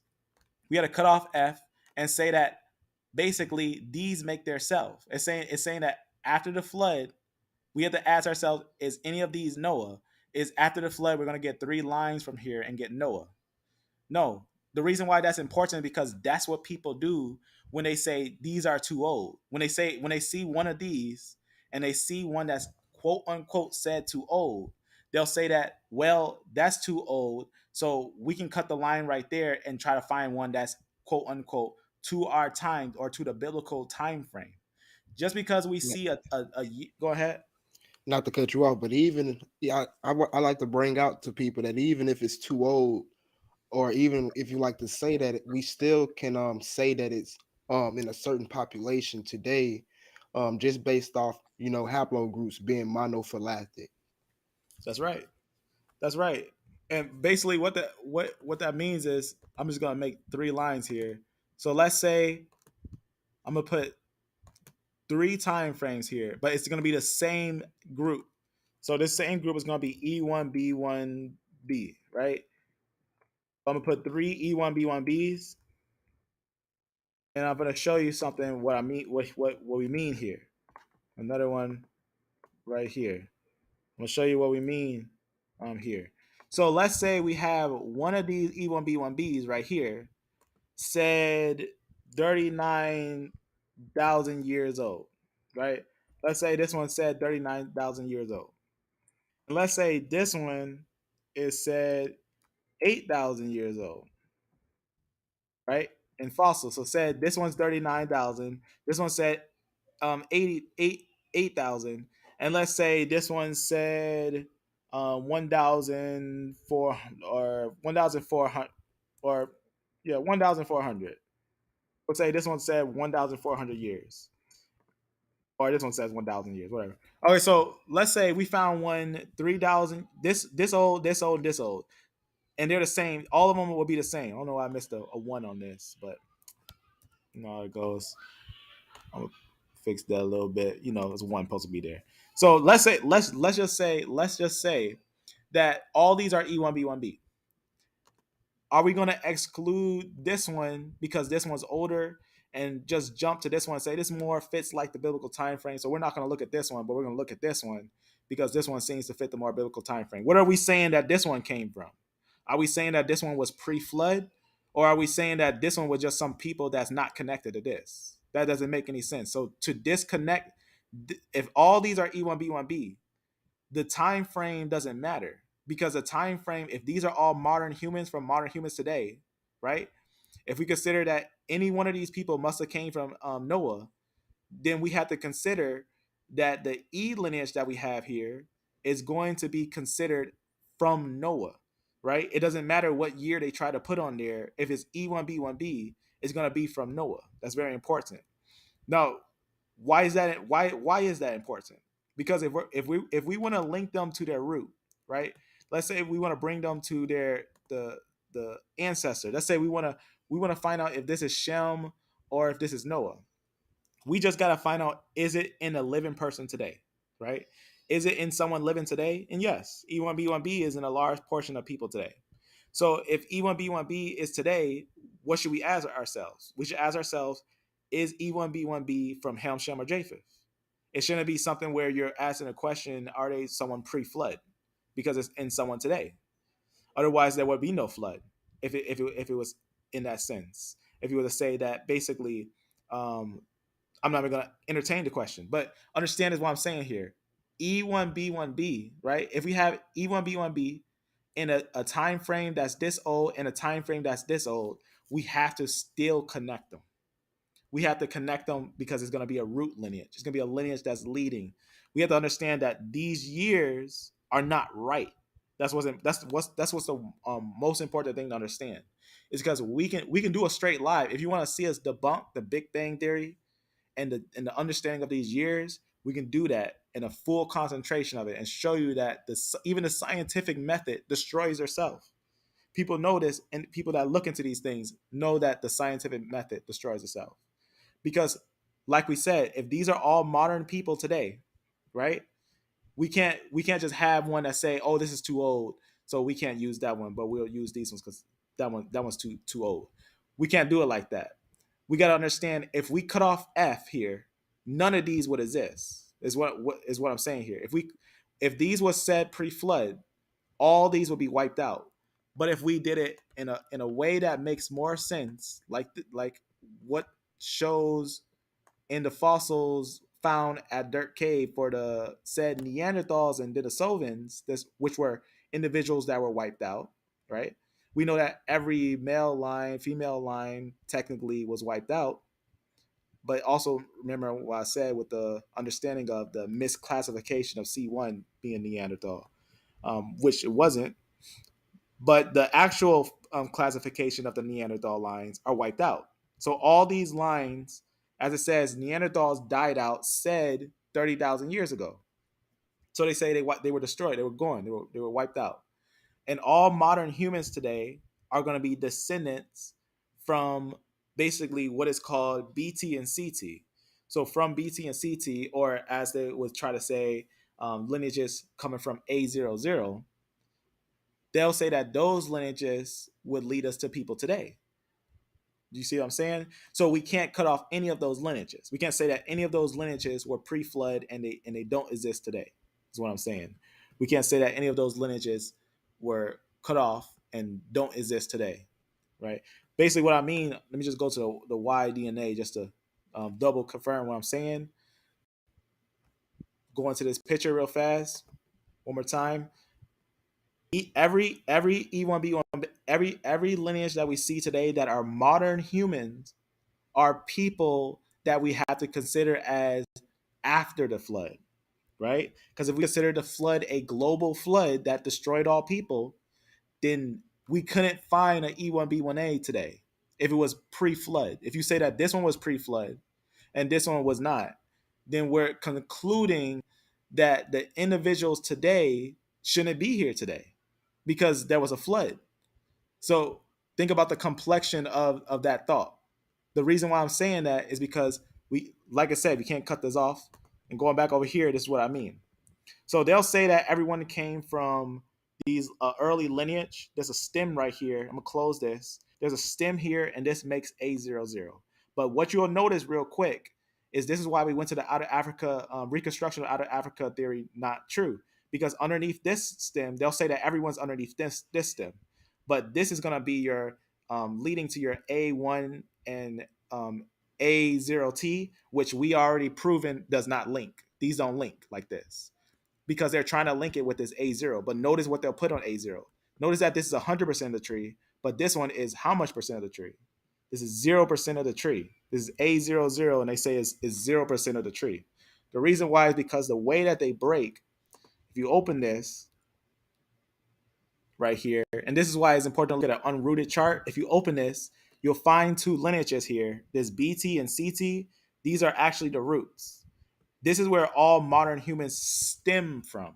When I say stem, I'm saying that all modern humans, BT and CT, were initially one, right? They were initially one, and they all stem from one dominant male. And that's why you have so many different groups today. You have so many different groups, but they all stem from one male. For example, we can't pick, like, for example, this is what I mean. If we was to say that some of these lineages predate the biblical narrative, like F-M89, they say this is too old. If we say that's too old, then what are we saying? That this lineage must have been part of the people being cut off. If we're concluding that, then where are these coming from? Where is I and J coming from? Are we saying that IJ having the father of IJ, right? This is one lineage, IJ. There's fossils of IJ found.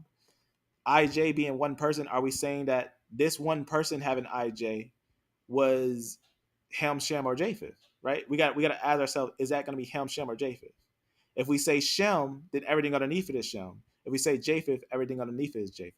But we got to understand IJK is a person. So let's understand this. If IJK is a person, and we say that the biblical flood was real, we got to ask ourselves, was this person on the boat, or was this person not on the boat? Because remember, only 8 people was on the boat. So what you got to do with modern people is show the evidence of 8 lineages. So you got to show female lineages, however that may be. It's not super classified how the female lineage has to be, but it's classified how the male lineage has to be, because it lets us know that from the earth, right? How was the earth repopulated? From Ham, Shem, and Japheth's sons. It said from them was the earth repopulated by Ham, Shem, and Japheth, right? Lets us know. But remember how we was just talking about those people called the Nephilim and stuff like that. That's why we was talking about the female lineages, because there's not extra males. There's not extra males that's in the world. There's no extra males. All there is this evidence of the females having mixed with ancient said Neanderthals, which linked to ancient Canaan, is ancient individuals, and even haplogroups that don't make what's the word I'm want to put here, that don't make any lineage today, right? They might be some of the fallen angels or things like that, because the lineage that they have in them is not any lineage of people today. It's what we find when we look at these things. So what I'm concluding here is that who got on the ark? What haplogroups can you prove or can you show if J? Let's say this as a classic thing. Let's say let's take Dr. Nathan Jensen's example, or just a clue. The reason why is because we got to know monophylactics, and Dr. Nathan Jensen kind of makes a monophylactic group, but not really. He tries, but he messes up at the splitting of F and D and E and A. But that's for another reason. But let's look at that real fast. Let's say we want to make Ham, Shem, and Japheth. Can you show the lineages? For example, Dr. Nathan Jensen, which I don't agree with this part, he makes all these lineages Ham, right? C and F and H and G, which doesn't make any sense because that's not going to be monophylactic, right? This is not going to be monophylactic. This one is monophylactic. This one's going to be monophylactic. This is also monophylactic. But this one and this one are monophylactic together, right? Because IJK is one. You know what I'm saying? Is basically just to show what I mean. So this is how a monophylactic group works. Everything under DE is monophylactic, they're one. Everything under IJK are one. So are we gonna put someone on the boat having IJK? If a person was on a boat that was Japheth having IJK, that means everyone under IJK is Japheth. You see what I'm saying? Because they have to be the same. That's what monophylactic group works. That's how a monophylactic group works. See what I'm saying? But Jensen makes a split here and says that from here comes Japheth. He'll say that this is Japheth, and he'll say that this is Shem, which we don't agree with. We don't agree that this is Shem and this is Japheth, because that makes no sense monophylactically. It makes no sense. But I'm showing you this in a sense of understanding on a concept, a tried concept on this, because this would be monophylactic with K. This would be monophylactic with IJ, but IJK is one. Also, they all come from F. That's what makes it important, that he actually excludes what he does. I'm going to show you on this little thing. What he does here is that though all these are all monophylactic from F, he cuts off right here, right? He cuts off right here and divides these.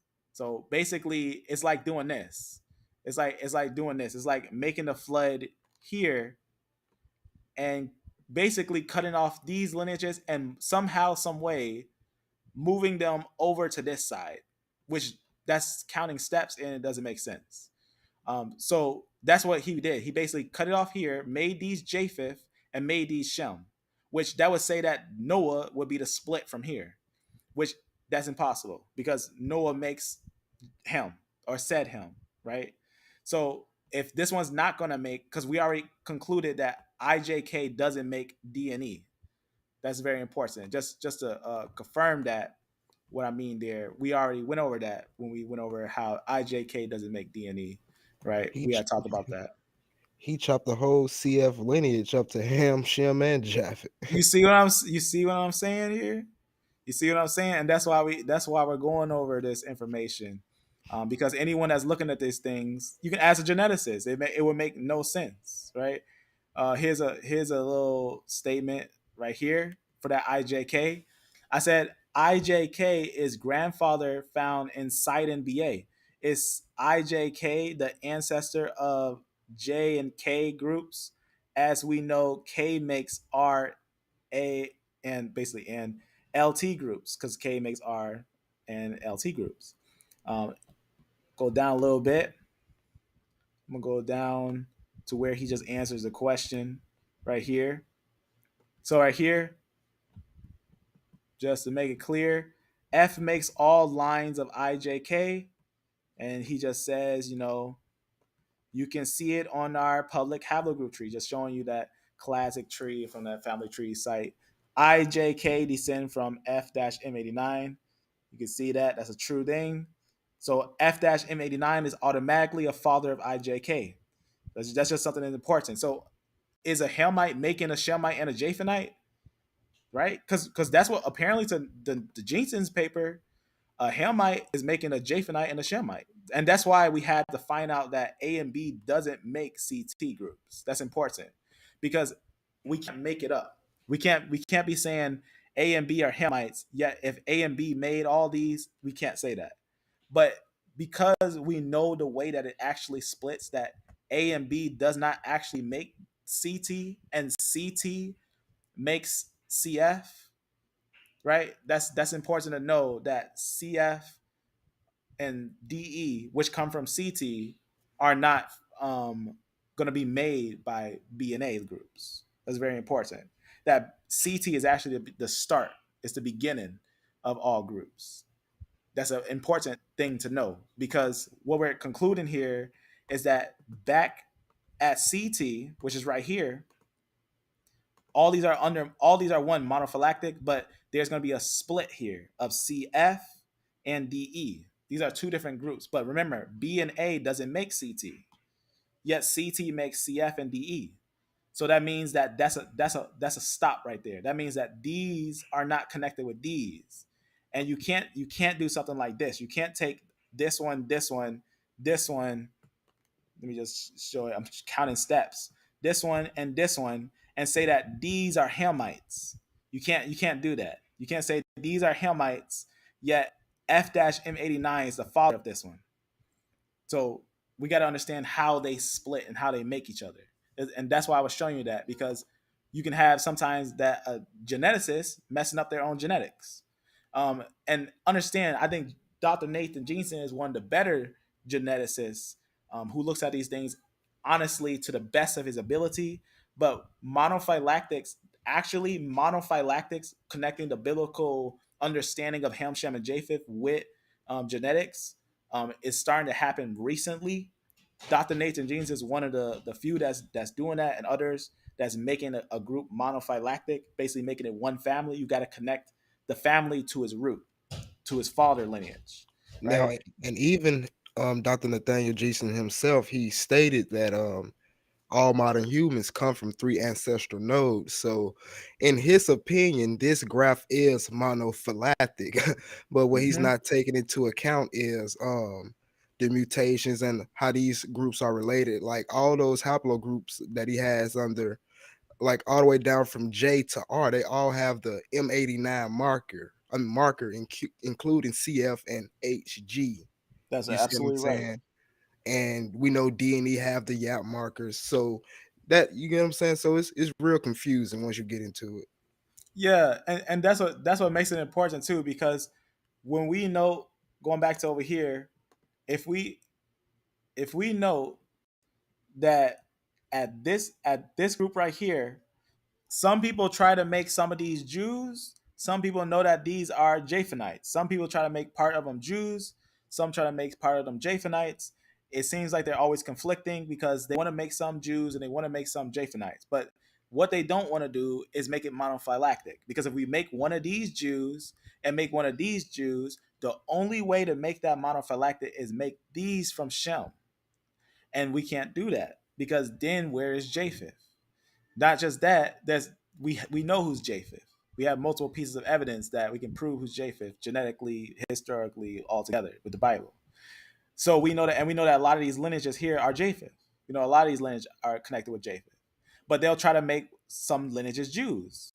like J's or R's or T's and things like that of that sort. But noting monophylactics, if we note that a father lineage, right, a father lineage will be the lineage that would be considered that makes all these lineages. We have to consider where's the flood? Where's the flood start? Where does the flood start? Somewhere, because if we say that the biblical flood is true, and it says that only 8 people survived, then we have to conclude that we can't have all of these people in one boat. We can't have all these people in one boat. We got to somehow get it at enough where we will get all the people today, but still get 3 males on a boat from their father. And we can do that. We can absolutely do that if we make monophylactic groups all the way to the root. So CF and DE are brother lineages, but they don't make each other. They're brother lineages that don't make each other. Also, A and B are brother lineages. A and B are brother lineages that don't make CF, any lineage under CF. That's very important. So we can note that on a star graph or a unrooted chart, which actually we were just looking at one right here, which I had talked about before. There's different ways of looking at this, right? You want to make sure you're looking at an unrooted chart. So there's a circular mode. There's these normal charts that don't really show you how things really split. That's what this is. This is called a normal chart. It's not really showing you how it actually splits. It's not showing you on a rooted chart. This is an unrooted chart. When geneticists look at these things or how they split, you want to look at an unrooted chart, because when you look at an unrooted chart, you can tell without a doubt that your A and B lineages are different lineages. These are different lineages that make their own. And then you're going to have your other lineages, like your D and E lineages. These are going to be different lineages. But your C and F lineages are going to be different lineages as well. I was doing a separate note. That's why we're going to go into these things a little deeper one day. I just want to point out something with the CF lineages. There was a rare fossil found of a combination, because I've been trying to prove if C itself is actually going to be from DE, or is it actually from CF? It is from CF, and in connection with his brother lineage F. Here's a piece of paper right here, a piece of genetic information. We'll already know about this. We talk about. Remember, we talked about that haplogroup we found of CT that was actually CF CDE or CFDE, which is basically CT. Very interesting. Yep, very interesting. And it's talking about in Saudi Arabia, Y chromosome diversity, its relationship with nearby regions. And it talks about in connection right here, because I was talking about that L3 and everything was connected to, but I'm just going to talk about the male that's found here.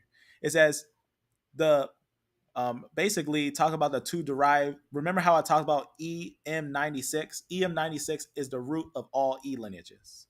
So before you get EM96 in Saudi Arabia, the EM96, which is the root of all E lineages in Saudi lineages, raise interesting questions related to basically the understanding of the DE-YAP tree, pretty much. I'm just going to jump right here. It says the recent re-resolutions of the CDEF M168, right? Just talk about basically that the split of this one that basically splits DE-YAP and CFP143. It'll talk about how basically a group, basically this model proposed the successful colonization of Eurasian by migrations of populations containing basically predecessor, right? Predecessor, the father lineage, predecessor, Y chromosome founder, right? Notice this group, D or CDE T-M168, right? And with the basal mtDNA L3, right? Get a little understanding on these things is letting you know about this split here, this group. Just jumping down a little bit, when we talk about this individual, there's a non-African variant like Y chromosome DE-YAP CFP143 and mtDNA M and N. Remember we talk about that? The M and M, from N comes R, comes U. That U6 comes from N. And they'll say that that's not African. So mtDNA, M and N, ancestors. So note that is noting roots. Is noting roots. Is connecting roots. Is connecting the earliest, because with females there's your M, N, and N, your M, N, and L. M, N, and L are your first female lineages. So it's saying with this early split, which is going to be that early split that I'm showing you here, that is actually CT, is actually this lineage right here. Just I don't know what if I put it on this to make it clear. This is CT. Long story short, you can look it up. This mutation, you can find it in CT. Just to show it, might as well show it live, so we can make that clear. That this is not no other lineage that's just popped up out of nowhere. This is technically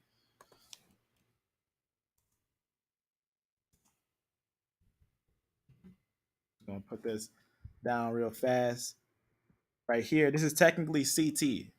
So this is gonna be CT, but notice what it's combining: CF and DE. Right? CT is the one that's combining these lineages. But you can see the subgroups. Sometimes you'll find that right here. Right? You'll see these little groups, whatnot. Just to make it clear. Right there. So you can see CT clad having Y chromosomes with SNP mutation M168. So you see what's going on there? CT is what makes your DE lineages. A and B doesn't make them. That's very important. This little design right here, you see this little design, this BT, make a CT. They'll try to connect A and whatnot, and all that, but that's that reconstruction of out of Africa not showing enough proof. But going back to what we were just talking about right here, continuing on, you can see what we're talking about here. This root lineage is rooted with these early lineages, right? It says these would have spread, right? Talk about the Y chromosome of these. These would have spread globally and diversified over time and space. This model would imply that both, right? Watch what it says here. Both CFP143 and DE-YAP evolved nearby but outside Africa. That's very important. They evolved nearby each other but outside of Africa, right? Very important. Just showing further credence that E is not Hamitic. That's it's going. What this is doing is getting real deep. It's getting real deep when we're bringing these things out.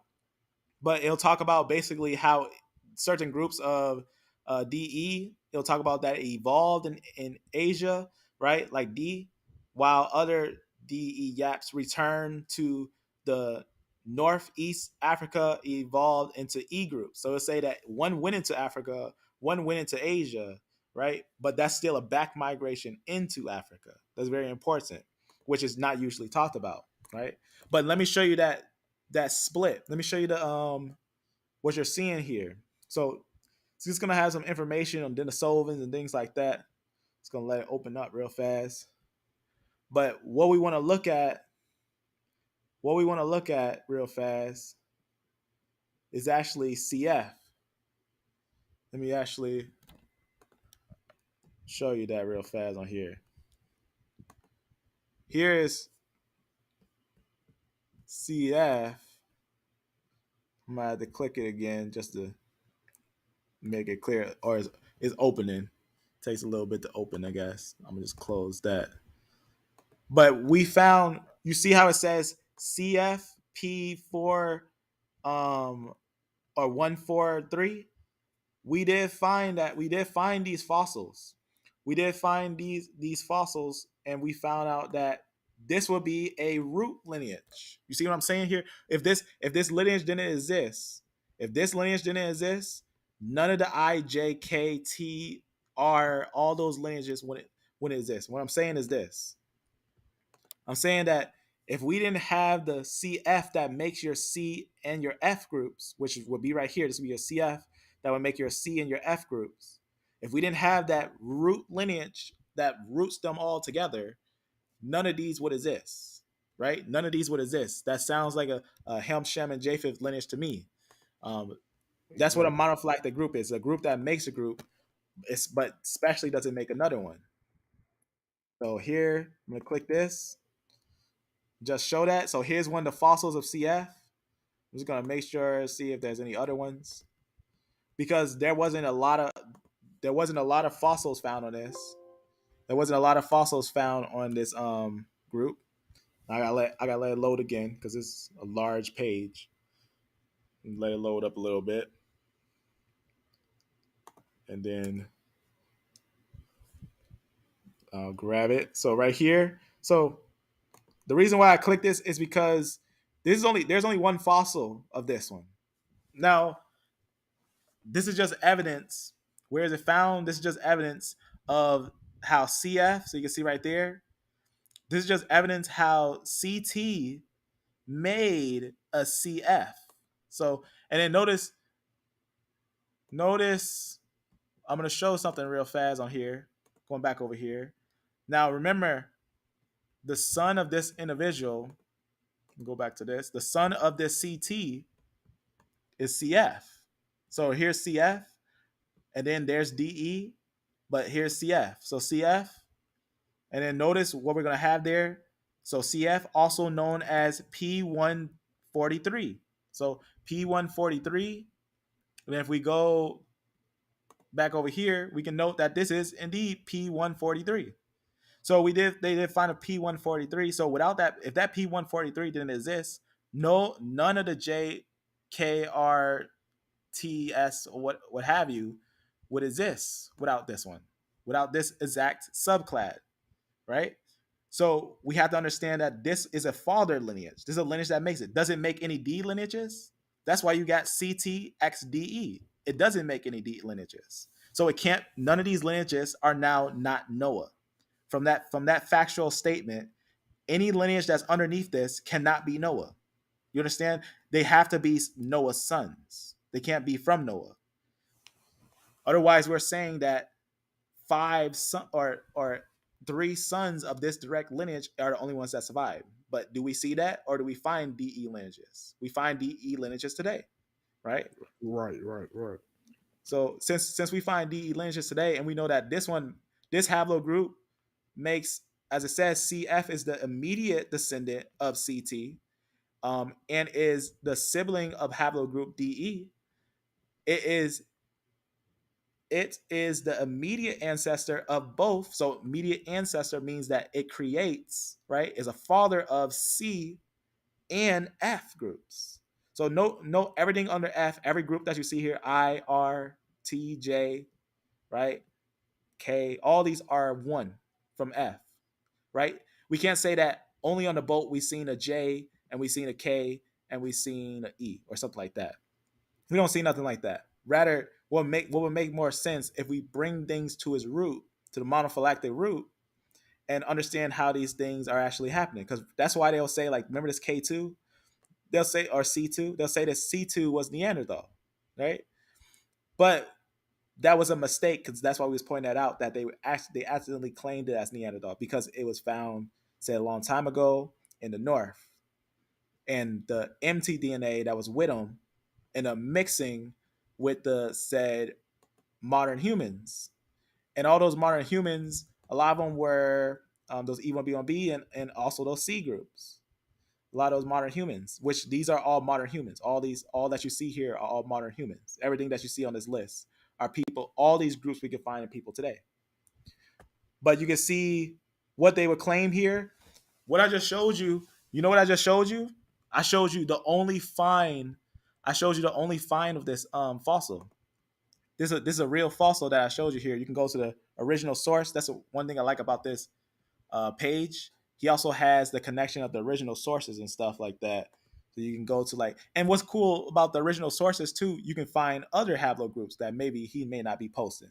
So you can see right here, you can find other groups. So there's other haplogroups on this original source. There's other information on this original source, which you can see right here. So you can see some mtDNAs there. A lot of them, a lot of different ones, which is always nice when you can get the original source to take you back to where these things are coming from and whatnot. I'm not going to keep going on this because it's loading and whatnot. I'm going to close it. So right here, it'll have a list of the original source. So that's always good to note from this little site. But this is that fossil of a real fossil of this one right here. So if this is a real fossil, let us ask ourselves something. This is where the truth comes in. Is this Ham, Shem, or Japheth? Because it can't be before Ham, Shem, and Japheth. If we say this is before Ham and Shem and Japheth, we're saying that this line was wiped out in the flood. That's what we're claiming. If we're claiming that this is not Ham, Shem, and Japheth, we're claiming that this is a descendant either of Cain or a line that was wiped out before the flood. But we actually find it in a time frame fit enough to say that it's after the flood. See what's going on there? So this CF group, which is after the flood, with a U lineage, we got to ask ourselves, is this Ham, Shem, or Japheth? If it's Japheth, everything underneath it is Japheth. If it's Shem, everything underneath it is Shem. You see what I'm saying here? So if this is Japheth or this is Shem, I believe it's Japheth. And that every line underneath CF is Japheth.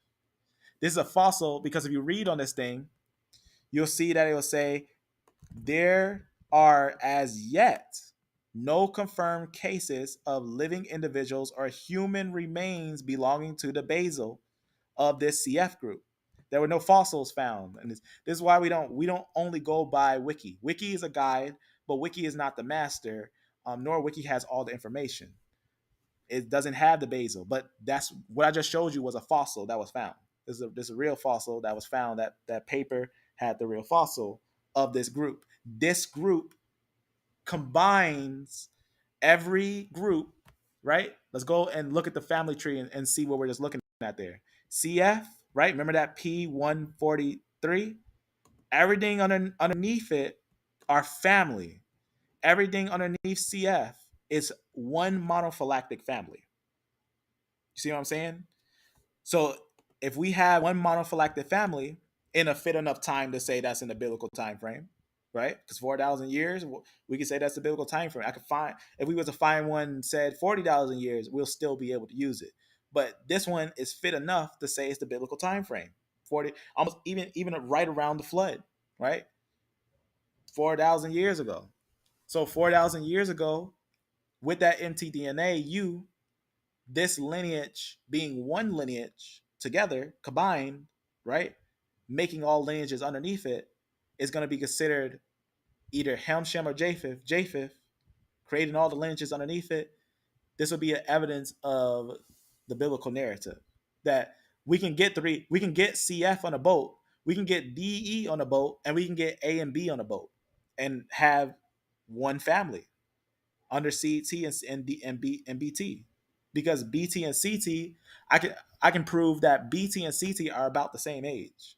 Sometimes they'll say CT is older, sometimes they'll say BT is older, but BT and CT are about the same.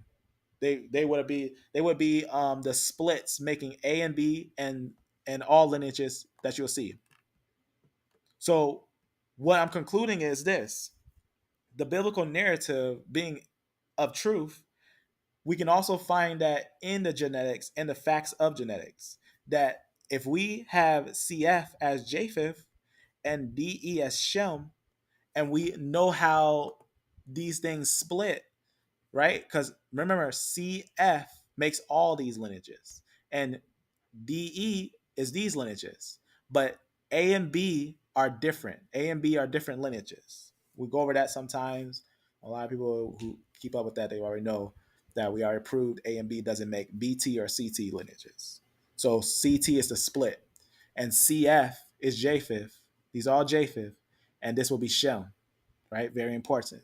And that's why we was pointing that out, that the Shemites, they mixed, right? They had mixed with other lineages, but we note that they had female lineages that show themselves that they're not, the out of Africa concept is not true. The biblical narrative does not work with the out of Africa concept. They don't work together, and it doesn't work in genetics. The biblical narrative works with genetics because the biblical narrative is truth. What God has set forth and the life and the blood that he set forth agree. They both agree.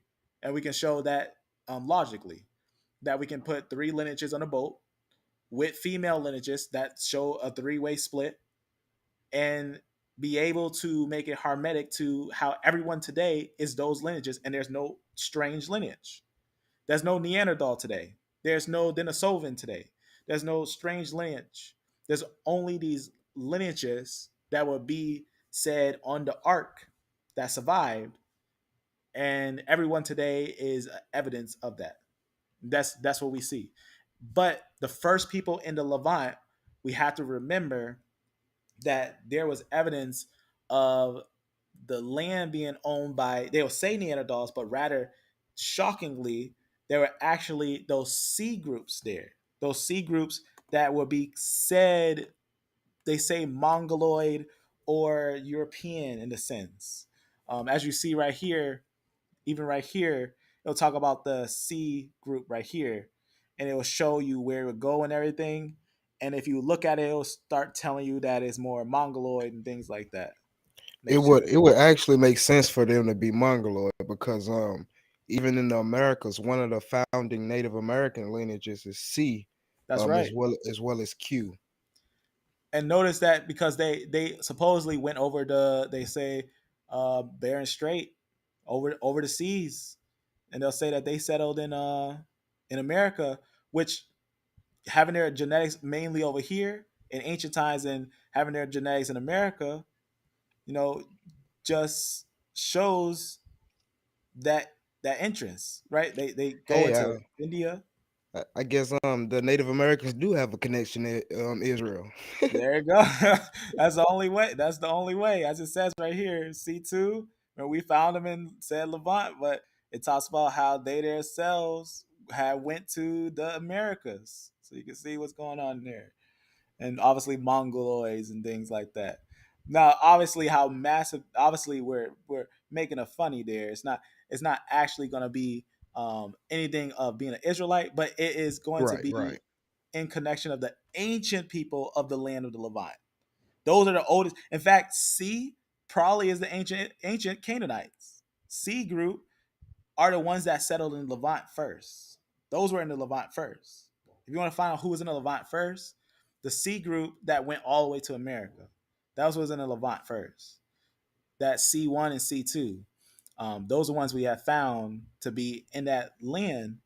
But remember, they don't stay there. They don't stay in the Levant. They were there first, but moved. They moved especially during the time of the Israelite period, and they reigned later in places like, obviously where the Mongols were and Turks and things like that and whatnot. Actually, they're one of the largest groups because they're one of the oldest, and that's why they were called Neanderthals. They were said Neanderthals, but they're not really Neanderthals. But these are the ones that went to the Americas and different things like that. There's a few places they went to. Out of all the places, they went to a lot of places. All right, this is one of the largest groups. Right, one of the largest groups in many places. So just to get a little understanding, who was first in the Levant, it's a complex, deep story, but we can go over it. Canaanites were not the first ones in the Levant. In fact, that's why next week we're going to talk about that Amos 9 and 7 and prove how the Canaanites actually came from the north. The Canaanites came from Captor or places up the north, and we'll talk about that and other things and whatnot, and also where the Assyrians came from Seir, from the Levant. So the E groups, they were the earliest in the Levant after the C groups, and then comes in the said Canaanite mixture of the C peoples coming downwards, settled on the Levant. But the E group was the ones who were said from Ker, the Syrians that were moved up to places like Tel Halula or Syria, right? And Damascus, settling over there. As it says, Shemites had dwelled in that area. Even Josephus writes of that, where the Shemites dwelled in Damascus. He writes that early on, and how the people split during the flood. The people split after the flood and which ways they went and who settled where. But most of Japheth settled in the north, like the Greek area, the Greeks and things of that sort. And we know that, like as you were just saying, just to continue, we know that Ham settled in Canaan in the early periods, but not much of them, as what we see from the DNA results. But majority of them settled on in Eastern Ethiopia, Western Ethiopia, and North and South Africa, like Josephus said that as well. Yeah, that's right. I got some brothers to talk about baptism. If you want to be baptized, family, the best thing to do is always find like a local church, because if you're baptized into the Messiah, right? Well, the Messiah prophesied in Daniel 9:24 and 27. If you're baptized, you're not baptized into a church or into a congregation. You're baptized into the body of Christ that He already set forth. So when you talk about baptism, all you got to do is keep faith, find water, and have someone witness to it. So that's what was the best way to get baptized. But when talking the life in the blood, because remember, He came not just by water, but by blood also. So not just water, but also by blood. So by the understanding of that, looking at the depth of these things and coming to an understanding of what's going on, we can make a clear picture on who is who if we note monophylactic groups. And the first people in the Levant, the Natufians, are not Canaanites. We know the Canaanites were European people. Even understand the land of Canaan was named off of the Canaanites. That doesn't mean that everyone in the land of Canaan are Canaanites. Just like Mizraim, right? Mizraim settled and made the land of Egypt. Does that make all of Egypt Egyptians or in a sense Hamites? No, not everyone who was in Egypt was Hamites.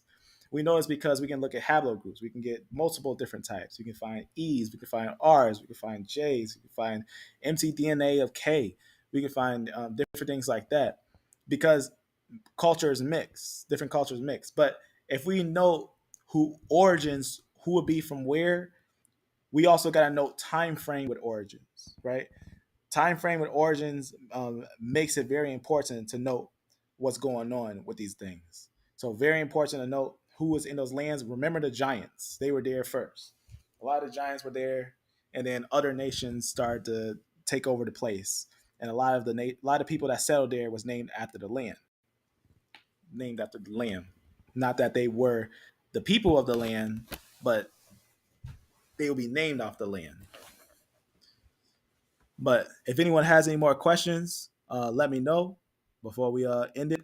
I guess just to summarize what we had touched on today, we just proved by looking at the mtDNA, especially U6, that the E group is not a African lineage and is shown to have a back migration into Africa, and that is not actually native to the Canaanite area. That's important. That's why I was showing that earlier E that was 39 years old, said 39,000 years old, that was found not in the lands of the pinpoints of Canaan, but actually above that, like about Syria and close to Sumer and things like that. So in between Syria and Sumer. So that's important to know that where you find E's origin is right after they get off the ark. They mix with Neanderthals, or the women that had the R group, right? Even right here, we can see right here the connection where it talks about the U says the clay arose from haplogroup R. Remember, we talked about that Isham. Isham had that R. So, and we know that that's supposedly been there for 60,000 to said 30,000 years. So very important. Those years are exaggerated is when you got to note, because when you note monophylactic groups, how people are connected, these are all modern people. So those years, don't let those years trick you. Really, when you look at those years, just know that it's just letting you know what's older. Anyone who starts to understand these years, they start to understand, you got to understand that to the biblical narrative. You got to crush it down and understand it to the biblical narrative. Because if you note monophylactic groups and mutation rate, both of those agree to the biblical narrative, both of them.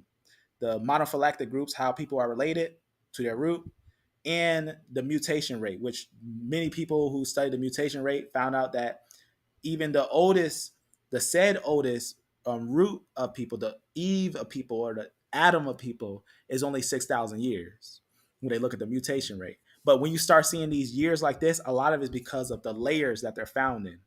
When they're buried, they'll find them in certain layers, and they'll say they're found in such and such layer, and they'll say that's how old they are.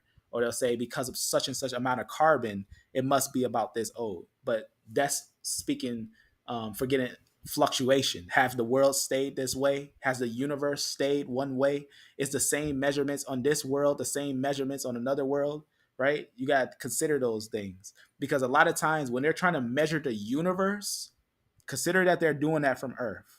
Consider that they're trying to measure the universe and tell you the origin of the universe from the Earth. So consider that that's a limited understanding. But the Bible tells you the whole answer from the beginning to the end, that everything from him was created, and thus we are, after all the things that had happened. So just to give a little summary on that, and anyone has any questions, let me know, as we will touch on those things. Amen. So that that's a interesting question. I don't know if you know something on that, the EV32. He said, talk about. He's probably talking about that website that shows you where some of these possibly originated. Oh, I think it's like Y-full snip. Oh yeah, Y-full, yes. Yeah, it'll show you where it'll be like Saudi Arabia or the Arab Emirates. So yes, it's very possible. We know, like the brother said, we know that E was in those locations. So it's very possible that that mutation specifically could have arisen in that place by a male. Definitely. And what I have here is the Y-full right here. And looking at the samples, I can go right, Saudi Arabia. Most likely the earliest one. If I go to the map, there it is. You got some here.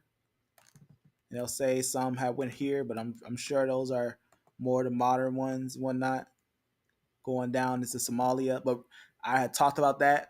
I had talked about a paper that talked about how the Joetanites and different sons of Eber, different Shemites have migrated, and they migrated through Yemen, going downwards through these areas here.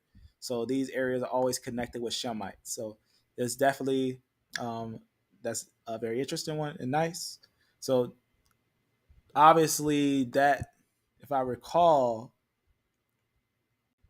that should be, let me just make sure right here that I say it right, if I recall, because I think it's E1. Yeah, I think that's E1B. yeah, I think that's E3B. Yeah, E1B1B. Yep.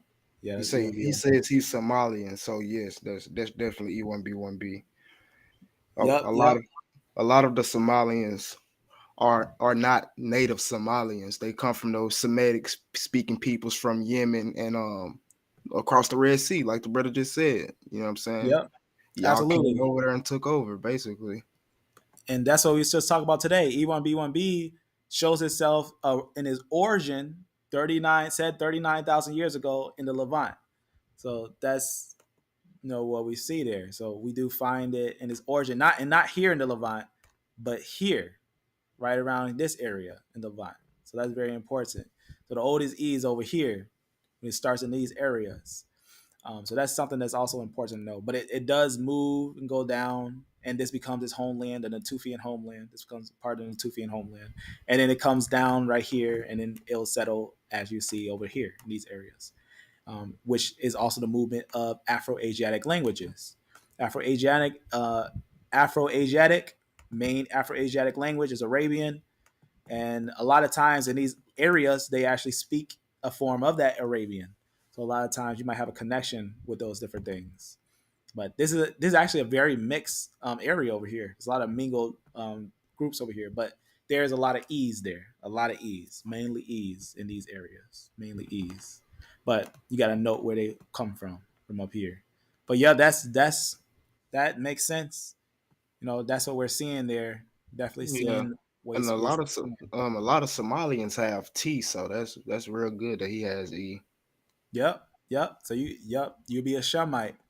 You'll be technically originally Arabian. To be honest with you. Yeah, what they call the real Arabs. Yep, that's what they call the real Arabs. The E1B1B. That's to this day they call it E1B1B. So that's I guess to make that clear, we just basically just touch on some roots, and understand some of these deep things, to understand this stuff, to get a little idea. I'm just gonna make sure I don't have nothing else. Just close some stuff. So next week, I'm gonna try to make something so that we can go over, I guess, a little more in depth, into these things and whatnot. Talk about some connections of linguistics and, shockingly, how idols can lead you to genetic studies and names of connections and things like that. Because a lot of the nations had Shemite roots. They lost their Shemite roots, but a lot of nations had Shemite roots. Like, for example, Ebla and the Akkadians, they were originally Shemites, but a lot of them lost the Shemite roots. And places like the places of Sumer, the Sumerians, they lost their Shemitic roots. The Assyrians, originally from Ashur, right? The Assyrians haven't Shemite roots, lost theirs. But a lot of these nations had lost theirs because of invasions and things like that. But this is just going to be something that I'll note a little later of movements. Because remember, a lot of people forget this, but remember, the Shemites were originally idol worshippers, right? When you think of the Shemites, just because you find their culture with a bunch of idols and stuff, just consider that they were idol worshippers. Yah wasn't Exactly. introduced to them until the time of Israel, to the Israelites. That's one of the reasons Abraham left. That's right. That's one of the reasons. And when Yah called Abraham out, and then Israel ended up developing in Africa, that those individuals were the Shemites that carried the truth of the Most High. And by the time that the Most High had settled them in with it, because a lot of people they'll say some silly things like they'll say, "Oh, Natufians they had rats and stuff like that and pigs," and like, well, we're not saying the Natufians are Israelites. We're saying the Natufians are proto Shemites leading to the Israelites. So that's very important when noting those things. That yes, the Natufians and other nations as a whole were idol worshippers. And the thing is that many of them changed their ways later on. And I can show you there's no haplogroup found that doesn't circle around idolatry. There's no haplogroup found. If someone tried to say, no, J is the Jews and they never did that, I could show you J in the time of the Jews with idol worship going on in Mongolia in said 14,000 or for 1,400 years ago in Mongolia, doing sacrifice of horses and stuff. But that's what we find. We find that a lot of nations had idolatry, but the one that we want to find is the one in the Levant. That's the one we want to find because that's where Abraham came from Shemites who reigned in the Levant, who ruled in the Levant. That's how you find who are the Shemites, are the lineages of the Arabians and different ones like that who ruled in the Levant. But we got to also know who is like exactly Canaanites and things like that. Who are those, right? Where they come from, where they go. So just to get a little understanding, one more time on this little piece of information. That's why I was showing this, right? When we're noting where is the flood, all modern people are from CT. All modern people from CT, you can't cut none off. You can't cut none off because of some years. You can't say, well, this year is more than this year, and this year is more than this year, so I'm gonna cut this off. We found a K group right here. That Isham was a K. That Isham was a K, and they say that Isham was 60,000 years ago. So are we gonna cut off K and say no? Isham must be too old, so we can't use Isham. We can't say Isham was there during the biblical narrative. We have to use someone younger. We don't have to cut off Isham. We have to understand that the time frames that they're using is based on one, the Big Bang theory, and the falsified out of Africa theory. So you got to first understand that first, and then understand that the biblical narrative is true. And once you understand that, you can understand that when you find one that's said old but still a modern person, all you have to do is connect it monophylactically. That means find the family. Who's the father of that, right? Does K make LT and all these things? Does K and 9 make all these? Yes. K makes all these lineages. So all these circles are going to basically show you how they're monophylactic, what's connected with what. So F is over here, comes from CF, right? That's going to be Japheth, from Japheth. And then DE is over here making all these lineages. These are going to be your Israelite lineages. This is going to be where you're going to see your controversy, which is where people don't want them to be Israelites, but they are Israelites. So, but that's going to be it right there. That's going to be your understanding of those things. So very, very, very important that when we're illustrating this is the summary of it all. That every person that you see here is modern humans, but DE is Shem, A and B is Ham, and CF, which remember we found a fossil, which they say there's no fossil that was found, but we did find a fossil of CF in 4000 BC. So CF is Japheth. So this is how we found these things to be true. So, and as always, we're always looking for that conversation on these things. So, Will, if you have anything else to add, otherwise, just seeing how everyone's doing. Oh no, bro, I don't have nothing else to add, man, but just continue to bring out this work. And we should do something here soon regarding something, man, dealing into the Natufians, some Sephardic, something, man. Just some more DNA evidence over on my channel sometime here in the next few weeks. Facts. We should definitely get deeper into the Natufian. Before I end this, I want to show something I added to a video from yesterday. I was sharing this with Will, and I think I should probably just bring it to life. Let me just go to this little thing I added to one of the videos here on this one. When we were talking about this, I had put something in the description, which was this. So let me just show you this research. This is why we got to go over the Natufian again. So much stuff that's coming out on it. But here's something that wasn't really brought to life. But notice what it says here. New research challenges the origin of ancient Middle East Natufian culture. Now, why is it challenging the origin? Because they want to say that it's old, has nothing to do with the biblical narrative. It can't be something that we can use in the biblical narrative and everything. But remember we talked about the Syrians, right? The Syrians coming from Ker, right? It talks about the Natufians having connections with Israel, Jordan, Lebanon, and Syria approximately such and such 1,000 years ago. But what's interesting about the ones they found in Mount Carmel, they also found other bodies of Natufians. They also found bodies that I'm just going to read it word for word on what they say on these things. And it has to do with Israel. I'm going to read it off of this, right off this thing, real fast. Let me just go to the exact spot.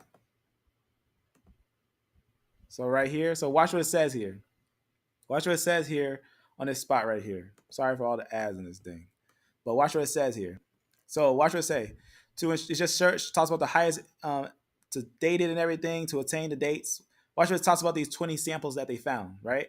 I want to see those 20 samples that they found. But look what they say.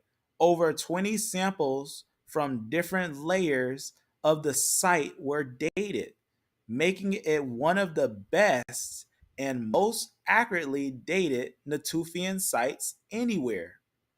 The Institute continued, watch what they say here, quote unquote, the dates show, among other things, that the site was first settled not long after the earliest dates attained for northern Israel. So we definitely got to do something. We'll definitely do something more on the Natufian, the E groups that were found in the Levant. So it's very important. So again, what are they saying here? They're saying that the site was not, what are they saying? Not settled long after, right? Not long after this event, right? Not settled long after. The earliest dates obtained for northern Israel. So very important to understand. That's why we're linking the Natufian E groups, your E1B1 and your E1B1B, which your E1B1 creates E1B1A, like your Mota, things like that, of that sort. That's going to be very important because that's going to show us connection. Who's connected And to? not to go too deep, man, because we can go so deep, but we'll need a whole episode for this. But even when we was looking at the Iberomaurusians, we know that the Iberomaurusians are like basically the North African Natufian, right? Bro. Or I'm not saying they're the exact same, but you can say they're related, or they both come from the same population, is what a paper is saying. Basically saying the Natufians and the Iberomaurusians are related, and they have the same basal Eurasian ancestry. That's right. And the same mtDNA. And speaking of mtDNA, that's when he's saying Yeshua, Israelite based off of parental lineage, male or female. We did a couple of different lives on some of the ancient Hebrew writings of the book of Matthew. And to conclusion, it's the female's line. Apparently, because Judah making females coming from him later on, those females down the line, then you're going to get Messiah coming from, and that's also a very interesting covenant, because it's kind of bringing back an understanding of old. Like when you give your daughters to their daughters, it's basically saying making an allegiance when you give someone's daughter to their daughter. So Israel being the female and God being the male is bringing Israel to God. That's what it's doing. It's locking Israel in forever by blood with God, that they can't be disconnected. They're one with God. And that's what it was said of old, that he would send a Messiah to lead the people back to the land. So that's what's about to happen soon, that Messiah is going to come, lead the people, guide the people to the land, and they'll be in the land forever. The kingdom's going to be set up and it's never going to fall. It's going to be established because of this covenant that the Most High has set with the people by blood. As it says, no covenant or nothing's complete without blood, right? No forgiveness forgiven, or the covenant not confirmed without blood. Just like how Moses took the lamb, cut the lamb, put the blood, sprinkled the blood on people, and said they have been sanctified, ready for the covenant, right? He sprinkled the blood on them. But here's a new lamb with sprinkling of blood, with the covenant of the Most High, right? But I guess just to make that clear, it's the female line. We did a video on that. It's called, I did a video. It's called, what was it called? By the Mother, where I go into that, to the female line of Yeshua. But yeah, so that's why we're looking at the Natufian information, because technically the Natufian had a different female line, but later got a female line of L later on. That's what makes the Natufian interesting, because it's noted that the Iberasians and the Natufian had said European female lineages of M and N, but then they picked up the L lineage, and that L lineage became a dominant lineage in the said Israelite lineage. For example, in the lineages of the people that was found, let me just show this last piece. This is how, and this is one of the major reasons how we know. There's multiple reasons, but this is one of the major reasons how we know that Israelites are. Let me try that again. I meant to put it on window. This is one of the major reasons why we know Israelites are said E1B1A. Let me make sure my screen is showing here. Let me show that. All right. I'll show you why we believe Israelites are E1B1A. Because following historical documents, following evidence. I did a big live on it, but I'll just show a little piece on what I mean. The Israelites have, because remember, Will just showed E with that U6 that came from the north. But we also know that later on, the E mainly has L females. We know that E mainly has L females. So there's a major understanding of a migration of people from basically Portugal going down to basically Africa and Angola and places like São Tomé.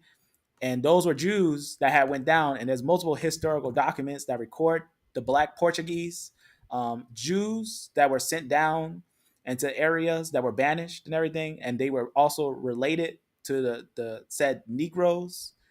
We know that those individuals also were the individuals that were sent into the slave trade to all the world. And that's prophecy fulfilled. Like it says, they shall fall by the edge of the sword. They shall go into captivity to all nations, until the time of the Gentiles be fulfilled, till the time is filled. So the time is almost fulfilled that the people will be gathered. They're also going to be gathered as a sign. Is witnessed in Ezekiel 38 and 39, 38 and 39 and 37. It witnessed that Israel will be the sign of the end when they're gathered. When they're gathered, you'll know that's finished. It's also talks about that in Romans 11. The word for word says that they'll be gathered. But notice right here, what we'll see in this group, what's important about this, I talked about it before, that you got to know that this is not just random. A lot of people will try to discredit this find and say, well, they didn't find any J's or T's, so they must not be Jews. No one cares about that. We care about what was found there because the historical documents are going to tell us what it is. We're not going to go by favoritism, like what we want to see. We want to see what we see. And what before you go in, even if they want to say that, we still have E-1A and more Spain in 950 AD. Yep. And that's what we see there. We see female lineages and the paper, and they'll tell you themselves that from this paper, they said they were finding people based on certain criteria, right? Certain criteria basically meaning they had to show historical records that they were Jews. That a long time ago, they were Jews. They had to show evidence that a long time ago they were technically Jews. And that's what this paper is. I'll just open it real fast just to show a quick little read of that. And this is how we know they're Jews. And this is just one piece. That's one, Will, you had pulled out one where you had brought the historical fact in how they went to this other island, the Jews, and it was right next to, somewhere close to San Tome. But yes, Cabo Verde. Yep, there it is. Yep. And that was legendary, because that just seals the deal that we found E there as well and here. That's just making it clear what we're seeing there. But this one, where is it? See, from the criteria right here, you can see in summary, in previous studies, you can just see where they'll talk about neither maternal nor parental Jewish founders were detected. They'll say they wasn't found. Why? Because they want to find J or T, is what they'll say. But notice what they conclude, right? They conclude that indeed those kids that were forcefully baptized, the 2,000 kids, is obviously the historians know this stuff, that they were sent there and everything. But it's also important to know how they did this study. Let me see if it's right here. Here it is. Watch what it says right here on how they know that these are the ones from after 1492, or even the ones that were sent there during 1471, before the 1492 banishing. These individuals, we know that they are the ones because it lets us know right here to elaborate the Christians, or let me go down, not this part. Where is it? Let's select sample right here. We selected a sample of unrelated, so they'll say that these were unrelated individuals based on the following criteria. So the criteria is the most important thing. How do they find them? Are they random? But they based on criteria. Sharing surnames with those included in the historical, right? In the historical individuals based on the following, in the historical reports as Jewish migrants. So they had to show historical evidence. So they had to share surnames with those included in the historical reports as Jewish migrants. So that's important, showing that they are Jewish migrants, and B, also showing cultural practices, right? Basically of the Jewish religion. So that's why they also had to show signs of the religion, of the practices. It says both maternal and parental, meaning Y-chromosome and mtDNA lineages, were investigated using complete mtDNA control region. Why is he saying a region that was controlled by mtDNA? Because a lot of times when they'll take them captive, they'll separate the boys from the girls and have the girls in their own place and have the boys in another place, right? That will also cause social, that's also a tactic that they did on the slave trade and many other things. It causes obedience. It causes people to be in obedience, because then they don't have that. Because notice how men also get really tough. They'll seem tough, or some that would be like fragile, but some will become tough around female. That's actually a normal thing. It's a real thing. Testosterone is other things that make that method happen. there's other things that happen when men are around females. They'll become all of a sudden one who's not a leader. He's now all of a sudden a leader. He's ready to lead. He's ready to save the people, in a sense of understanding. But if you start to have them separate, have the groups separate and control them, then you can have a group that's more controllable. That's why they took children too. Children, separate them, try to bring them up, try to educate them. That's what this was, that they were trying to educate them. It says take away from the Jewish faith and grow up as in a Christian education. But remember, Catholic education is different than the real Christian education, the ancient way it's supposed to be. The Catholic education is not the way. But this right here is letting you know that these children, right, surviving with others, it lets you know that they were led to that island, and it says mainly they were called, right, New Christians. That's very important, that these groups that were taken, they were called New Christians. These were the said Black Portuguese Jews that were on that island. So that those requirements are important. That's important, because just because they don't see what they want to see, we do see E1B1A there, and we do have a other agreements that know that E1B1A comes from the Shemitic E1B1 star, right? E1B1 makes E1B1A, which is the ones that are the Jews. Now, that's one of those things. I also was looking at this because I hear a lot of people when they speak and they say, obviously Israel was a mixed company, and that's why we had talked about that. Yes, some of the R groups may have mixed in too. Some of them may not, because I don't think that all these were Jews. I don't think all these R's are Jews, but I think some of these R's may have mixed with the Jews when they left from Egypt. Yeah, because we can find some of the R groups, when we look at the R groups, a lot of the Egyptians, if you look at the ancient Egyptian leaders or even the Egyptians, a lot of them had R. So that's something to consider too with that they would probably be the mixed company or the grafted in with them, because they would all also be part of the same female lineages. On that island where they separate the females, who they had Jews, 2,000 Jews, and they kept on having kids and kids on that island. We don't find any of the other said female lineages like the under N and M. We find L's. We find L lineages in areas that were controlled, separating the women, the Jewish women, and the said Israelite men. So this is very important when looking at, by seeing that many women there and being that separation. That's important to note that the Jews were on that island and still are on that island. But to this day, people don't know what they're looking at. They don't know what they're looking at, and they can't tell a Jew from what they want to conclude as a Jew. So they'll try to make T and J Jews, but it doesn't work out when you make it monophylactic. And it doesn't work out when you look at historical evidence. So this is one of those things that when we want to look at it very carefully, that these haplogroups that we found there, is confirmed that these are going to be the ones who will be Jews, the ones who will be technically the Jewish descendants of Saint-Somé that settled in that area. So very important. Right. Yeah. So I guess with that, family, that's what we want to conclude. That's one of the reasons why we know that M2 is going to be the Israelites. That makes the 12 sons, the 12 tribes.